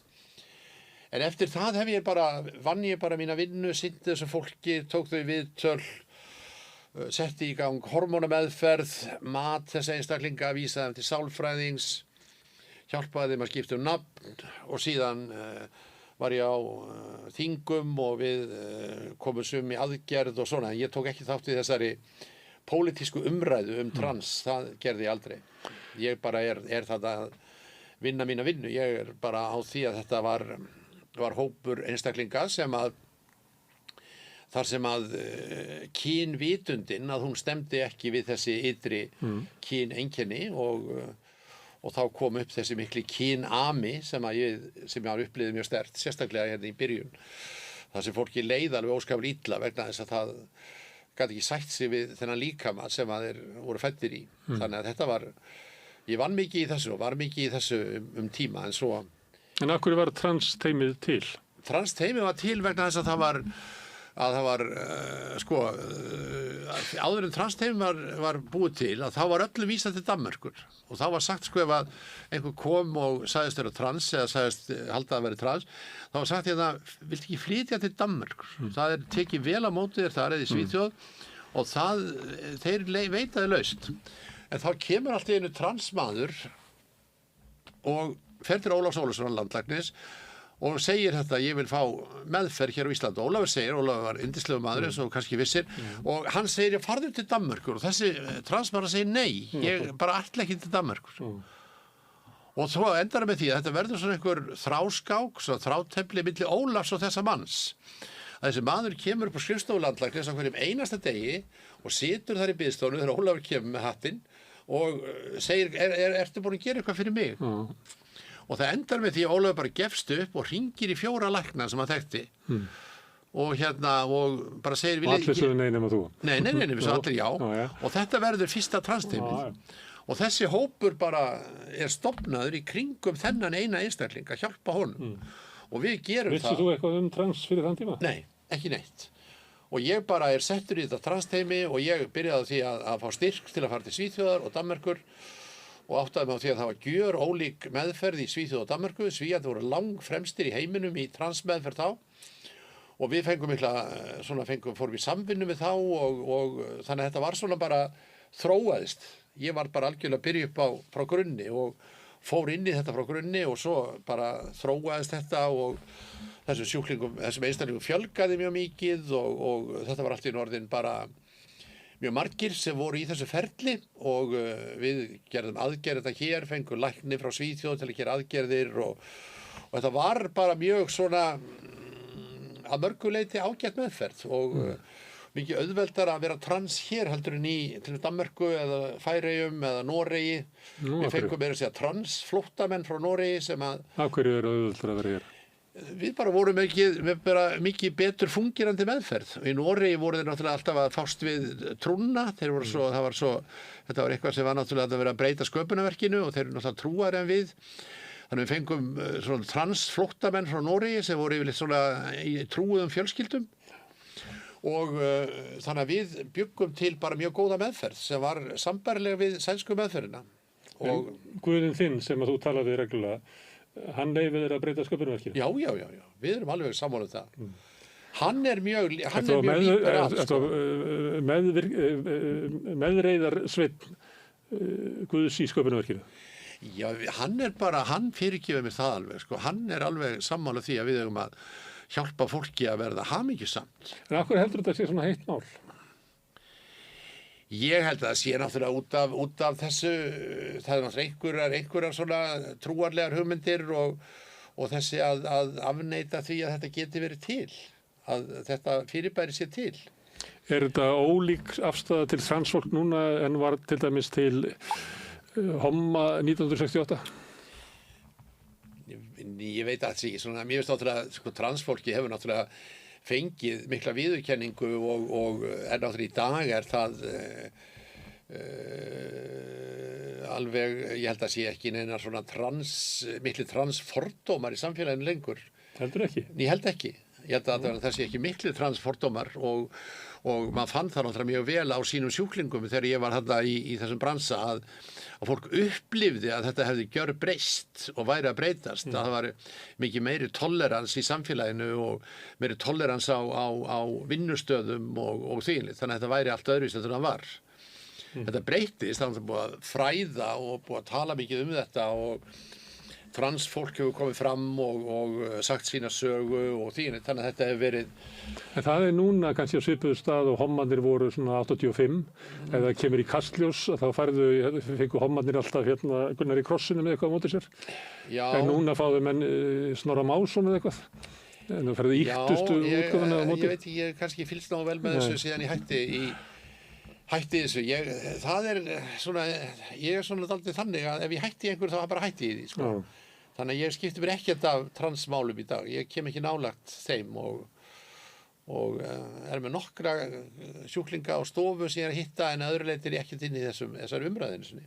Og það er kannski bara eins og þetta með, eins og við erum að tala um áðan, eins og með SAA og fleira, sko, og með sögulæknisfræðinar og dauðan og þetta er bara fyrir tímabil og svo er ég bara farin, sko. Ég get ekki verið maður getur ekki alltaf verið að horfa öxl og velta fyrir sig hvað hefði ég átt að gera og svona, sko. Ég hefði átt að gera þetta öðruvísi. Ég gerði þetta svona og ég bjóð til þessa meðferð ásamt mínu samverkafólki í transteiminu og ég er að sjálfur sem mjög stoltur af því. Þetta er ágætt meðferð sem við bjóðum upp á og örugglega betri en víðast hvar í Evrópu og ég held að sé ekki mörg Evrópulönd sem bjóða upp á þessa þjónustu sem er gert hér. Það held ég ekki. En eins og ég segi, ég hef ekki komið nálægt þessu núna í ansi mörg ár. Þannig ég veit ekki það, sem eins og þetta er í dag. Þú skrifaði sjálfsvíg. Já. Og kom ekki fram í þeirri bók að þú hefði sjálfur? Jú, það var þessi saga sem ég sagði frá þetta. Þannig ég reyndi að drepa mig hann þegar ég labba út á Granda. Og svo einhver öðru ungur maður og svo ætlaði ég eins og að fyrirfara mér í annað skipti og var svona búin að gera allar... Það var á þessum drykkjuárum, þá var búin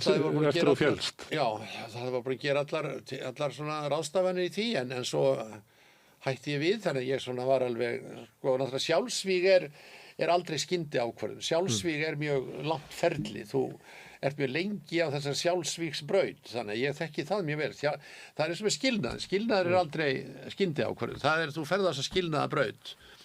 Og þar er ákveðin einkenni og sjálfsvígsbrautin er ákveðin einkenni líka og ég var komin með mikið af þessum einkennum og hérna gat síðan unni mig út úr því. Þar kom vinur minn Guð dálítið mjög mikið inn í það. En af hverju hræktist þú á þessa braut? Bara af þunglindi, óheiðarleika, vera að drekka, bara ýmislegt sem að gera það verkum ég vildi ekki lifa lengur.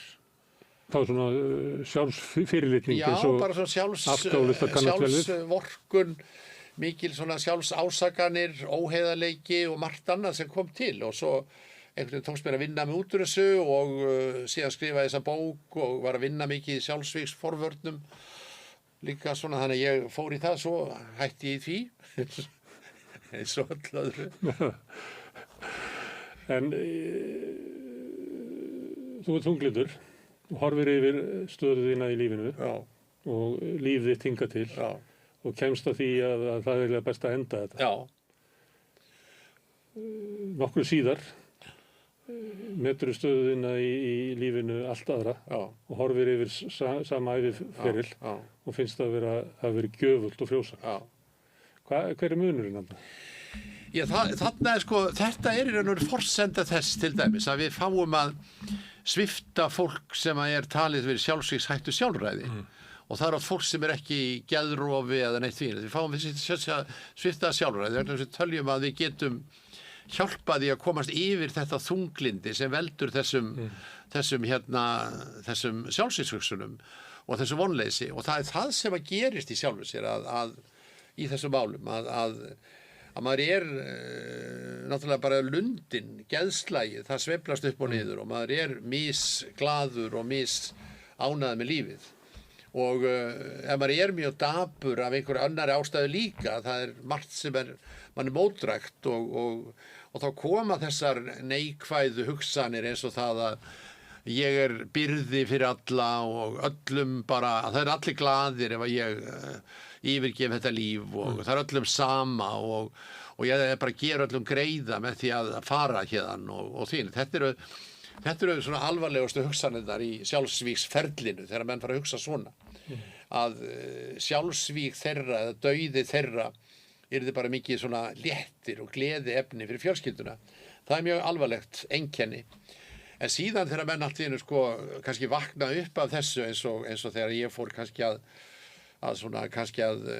átta mig á þessu og sjá þetta betur og talaði við prest og því þannig að þá fær maður ákveðna aðra tilfinningu fyrir þessu og þá maður ekki svona tilbúin að yfirgefa þetta jarðlíf út af þessu því að maður átt að segja að þetta bara tótt bull að þessi hugsun, hún eiginlega jaðar, þetta eins og að hugsa í geðrofi, sko, að hugsa að það verða allir kátir, sko, allir vita það að sjálfsvíg eitt mesta áfall sem að getur orðið í einni fjölskyldu, að einhver drepur sig og það allir, það óteilandi spurningur sem ósvarað og það allir með samviskubit og allir með sektarkennd og börnin með sektarkennd og allir, þannig að það engin, þetta ekki, sko, en maðurinn sem dauður, hann hugsaði á banastundinni, sko, það verður allir glaðir þegar ég dáinn.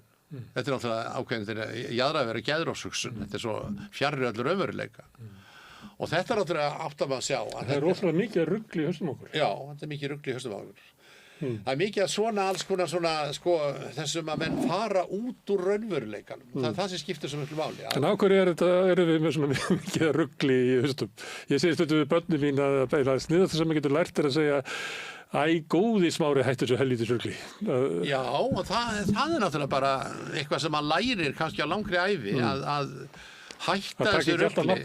Já, það taki ekki alltaf mark á sér og að maður oft sinn versti óvinur með svona einhverjum hugsunum sem að leiða manni út í tóma dellu og veri ekki að dveljast í fortíðinni og vera velta sér upp úr einhverjum gömlum málum og þýlitt að það nú þetta sem að skipti mestu máli. Og tegja sig eftir gleðinni, tegja sig eftir einhverju sem Já, bara vera þakklátur fyrir það sem maður hefur. Já, en þegar þú ert að tala um fólki sem að íhuga sjálfsvíg, þá veldi ég fyrir mig, sko, hérna, að maður tekur svona fyrirbrigði svo Facebook, þetta á Facebook. Já. Þar eiginlega svona ríkjandi að fólk að senda mynd af sér, þar sem allir eru glaðir og allir góður. En lífið náttúrulega ekki þannig. Nei. Lífið fullt af hryggðartilfinningu eins og ástin, svo getur ekki verið bara dásam ástina að vita að því að henni fylgir sko mikil sorg og mikil átök. Að einhver leyti finnst manni stundum eins og svona mannfélagið okkar sé svolítið þunnt. Þú veist að það sé líka ekki rými fyrir eitthvað sem eins og þú tala sjálfsvíg og dauðan og það eiginlega ekki svona. Flestir vilja helst birtist mynd, að þú sjáur mynd af sér þar sem allt bara í himnalagi. Já. En það náttúrulega, það eitthvað hvort það var ekki betra ef við myndum kannski ræða aðeins líka hryggðina? Ræða aðeins sorgina og ræða aðeins svona hina hlið peningsins, já. En þetta náttúrulega bara eins og allir vilja gefa einhverja glansmynd af sjálfum sér og hvað þeir séu hressir og hamingjusamir og af hverju? Já, það bara einhvern veginn í tísku að vera hress, hemmigunn, bara alltaf hress og bless og þvílíkt. Svo menn kannski mjög óhamingjusamir undir þessari mynd, sko. Ég var eitthvað að leika mér á Facebook, af því að svona, mér ætti að vera aðeins komið á langt.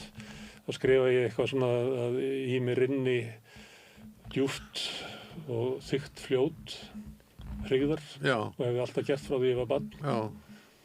Og það bara að pröfa sig eitthvað svona. Og þá hafði fólk sambandið mig eins og ég væri bara fara að drepa þig? Já. En ég var eiginlega að meina þetta og var en það en auðvitað ekki sko, auðvitað bara maður fer í gegnum ákveðna hluti í lífinu og þeir setja mark sitt á mann, maður verður fyrir vonbrigðum, maður ekki valinn í liðið hjá Fram, maður rekinn af kórloftinu í Fríkirkjunni.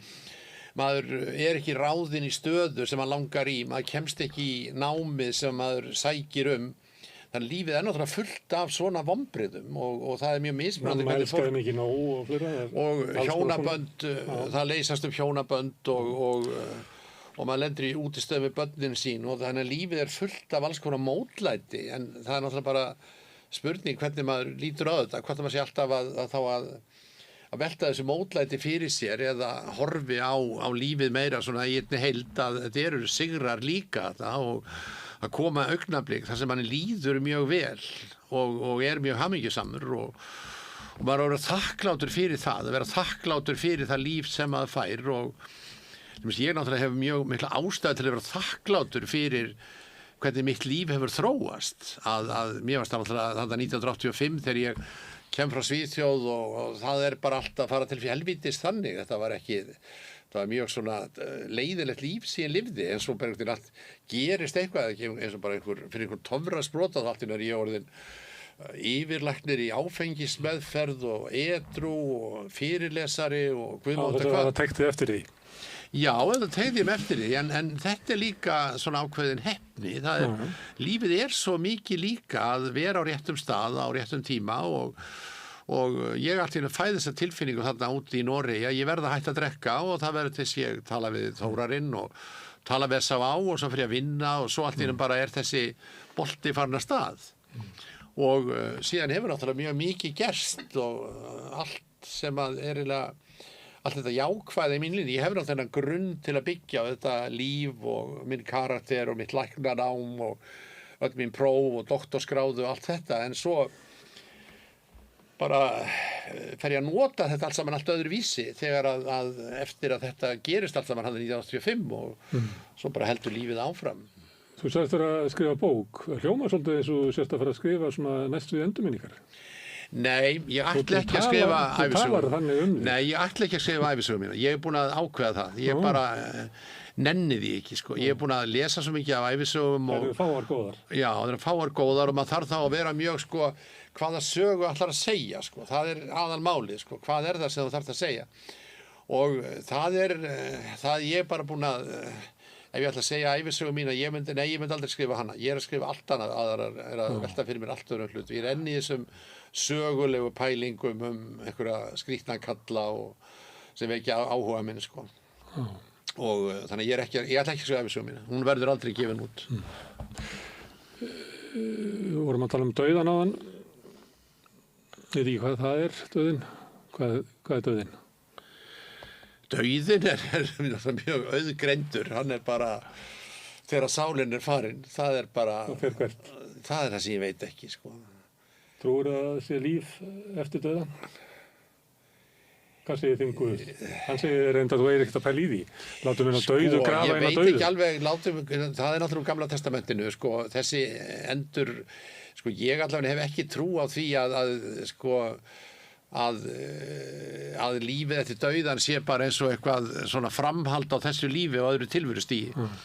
Þannig að mér finnst alltaf voðalega asnalegt þegar fólk að skrifa minningagreinum, sko, að góða ferð. Já, góða ferð og ég byrja að heilsa ömmu gömlu sem hinu fyrir handan og nú ert þú í fangin á mömmu, sko, og svona. Þetta ég held að það sé ekkert þannig, en hvað tekur við, veit ég ekki. Ég hef ekkert voðalega mikla trú á því að það sé eitthvað líf eftir þetta líf. Ég hef það ekki, en bara ég veit það ekki frekar en nokkur annar. En ég hef ekki mikla trú á því að sé eitthvað líf sem við skilgreinum sem líf eða eitthvað skonar á öðru tilverustigi, en ég þarf ekkert á því að halda, sko. Ég bara nógu upptekinn af þessu lífi sem og ég er ekkert að velta mikið fyrir mér, sko, lífinu sem þetta svona eins og, sko, í miðaldakristninni, sko, þá var það lífið eftir dauðan sem skipti máli, sko. Allt skipti máli hvort að við lentum á himnum í helvíti, þannig að þetta jarðlíf bara undirbúningur fyrir lífið á öðru tilverustigi, en ég líti ekkert þannig á það, sko. Himnaríkið sé hér og nú. Já, bara og lífið hér og nú, bara lífið hér og nú, og himnaríkið hér og nú, og hér hamingja og hér óhamingja, og hér eru veikindi og hér heilsa, og þetta bara svona, þetta bara það sem við höfum fengið í aðra hönd, og ég mjög þakklátur fyrir það sem ég hef fengið. Ég ber ekki einhvern kala til nokkurs manns ég man eftir, þó ég hafi lent í alls konar miklum átökum í lífinu og miklum konfliktum og margir hafa verið svona ekki reynst mér mjög vel, en ég algjörlega hef enga kala til eitthvað sem ég get ekki rifjað upp neitt mann sem mér illa við, til dæmis. Það forðastu fólki sem hefur reynst þér illa?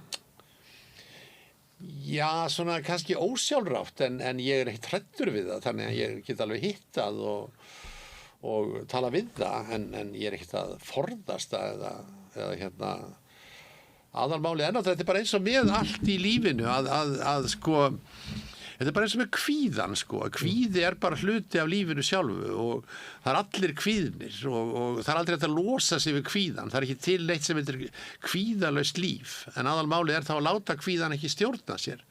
Þetta læra að lifa með kvíðan. Þannig að hafi einhver, sko, gert mér eitthvað, þá náttúrulega aðalmálið eitthvað þá að lifa bara með því að svona fór þetta og... En veitu, ef ég kæmi til Gælanis og myndi kvarta við kvíða, hann myndi senda mig heim með recept fyrir einhverju lyfjum.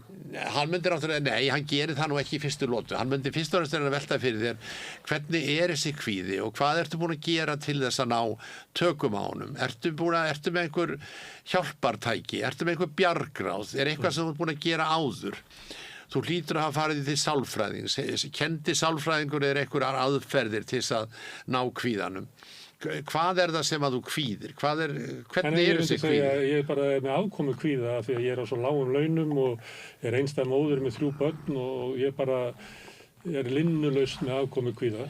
Þú myndi ekki lækna það? Nei, ég myndi ekki lækna það með þessu. Ég myndi reyna með einhvern veginn að fá þig til þess að bara lifa með þessum kvíða, svona þetta, og hvað ertu búin að prófa allt sem að hægt að gera í þessu samfélagi, þannig að þú ekki neitt sem getur breytt til þess að koma þess á betra fag. Nú ef ekki, þá náttúrulega verður bara að lifa með þessum kvíða. En sko, jú, sumir náttúrulega grípa presentablokkina og gefa einhver SSRI-lyf eða eitthvað sem að dugar á kvíða og svona gerir það að maður kannski jafn kvíðinn en maður tekur ekki eins eftir honum. Já, þannig að þú vilt hjálpa fólkinu til þess að fá eitthvað sem væri kannski að kalla sjúkdómsinnsæi. Það hlýtur náttúrulega að vera aðal, það náttúrulega bara, það geðlækningar sem ég kann, það náttúrulega bara, sko ég byrja náttúrulega sko, í einhverjum alvöru geðlækningum hjá S.A.A. í sjálfu sér. Það þetta samtal, sjúkdómsinnsæi, skýra út fyrir fólki, kenna fólki og að lifa með ákveðnu vandamálum. Það ekki hægt að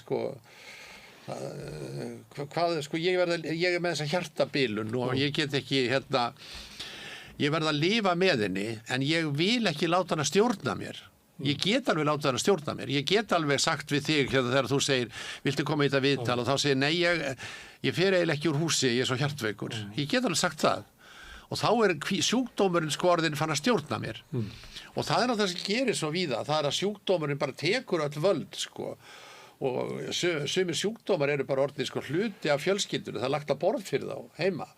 Ég pröfaði aðeins þegar ég fekk hjartabilun að hvort það væri til eitthvað svona litteratúr hvaða áhrif þetta hefði á sko bara persónuleikann og svona. Það sem það hlýtur eiginlega að vera. Því að allt í einu eldistu bara 25 ára því að orka fer og það er bara, þetta er mikið álag á persónuleikann. En ég fann það ekki leitt. Nei, það er ekki kannski skrifað það svona, það eru til einhverjar greinar sem við lesið þetta sko, en þetta er bara alltaf þetta sama hvaða áfall sem það er, hvort sem það er að missa heilsuna, þú ferð alltaf í gegnum ákveð sorgarferli og síðan verður að læra að lifa með missinum. Þetta er bara alltaf sama. Maður getur örugglega farið bara til allra geðlækna og allra sálfræðinga með það. Hvernig á ég að mæta því að ég sé veikur og geti ekki gert það sama og ég var áður til að hjálpa mér að fara í einhver ný kaflaskipti. En það sem ég var að meina sko hvað áhrif það hefði kannski á persónuleikann og andan að allt í einu bara minnkar orkan. Hvað áhrif það hefur. Ég get ekki annað dæmi að ég er líka flogaveikur og uppgötvaðist svona miðjum aldri. Og þá fór ég til, því ég var búinn að fara í áfengismeðferð, þá fór ég til taugalæknanda og spurði ég er með gagnaugablásflogaviki, hvaða áhrif hefur þetta á persónuleika minn? Að vera með það. Þeir bara ég fekk enga mér, ég fór á milli, þeir vildu bara gefa mig lyf og þegar ég fór að lýsa þessu að stundu svona eins og vitundi færist aðeins til og þá sagði þeir að heyrðu, ertu ekki hræddur og ekki að gefa kvíðastillandi. Þannig það var einhvern veginn, þannig ég fekk enga lækni til þess að ræða hvaða áhrif sjúkdómurinn hefur á persónuleikann.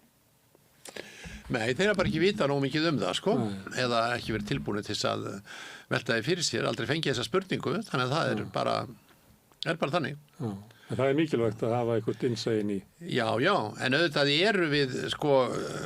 við erum alltaf með ákveðin grunnpersónuleika og hann breytist voðalega lítið eftir því sem að, svona frá því að maður er ungur maður. Maður er með þennan grunnpersónuleika og hann er þarna. Komistu það á hann? Já, og hann er þarna áfram og það er bara, persónuleikin er mjög mismunandi hvað varðar að takast á við áföll, sumir geta tekist á við áföll og lifa með áföllum og lifa með kvíða og lifa með hjartabilun og aðrir bara geta það ekki og leggjast í rúmið og láta kvíðan eða hjartabilun að stjórna lífi sínu og verða öryrkjar aldur fram og því neitt bara leggja árar í bát, það er bara þannig. Þannig hefur hann alltaf verið, því lífið er erfið, sko. Fólk leggst í kör. Já.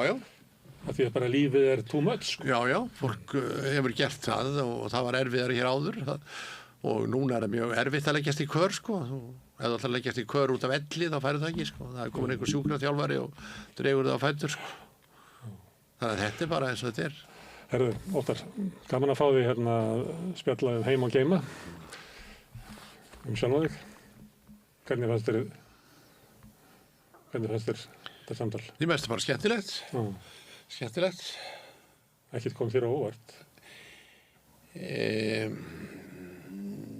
Ég hafði bara ekki gert minn einar svona hugmyndir eða svona hvorki hugmyndir í væntingar, ég bara var fór með opinn huga og var tilbúin að svara öllu sem að þú spyrðir og og það er bara, ég held að það þróast bara svona að fara út víða völl eins og á að gera.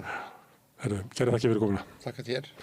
Og hlustendur góðir, við þökkum ykkur kærlega fyrir að hlusta og breyta þessu spjall okkar í fjölmiðlum. Framundan er helgadagsskráin hérna á Samstöðinni, það er úrval vikunar kemur hérna á eftir og svo í hádeginu á morgun þá verður þjóðmálaþátturinn Synir Egils, þannig að hann segir bara góð helgi.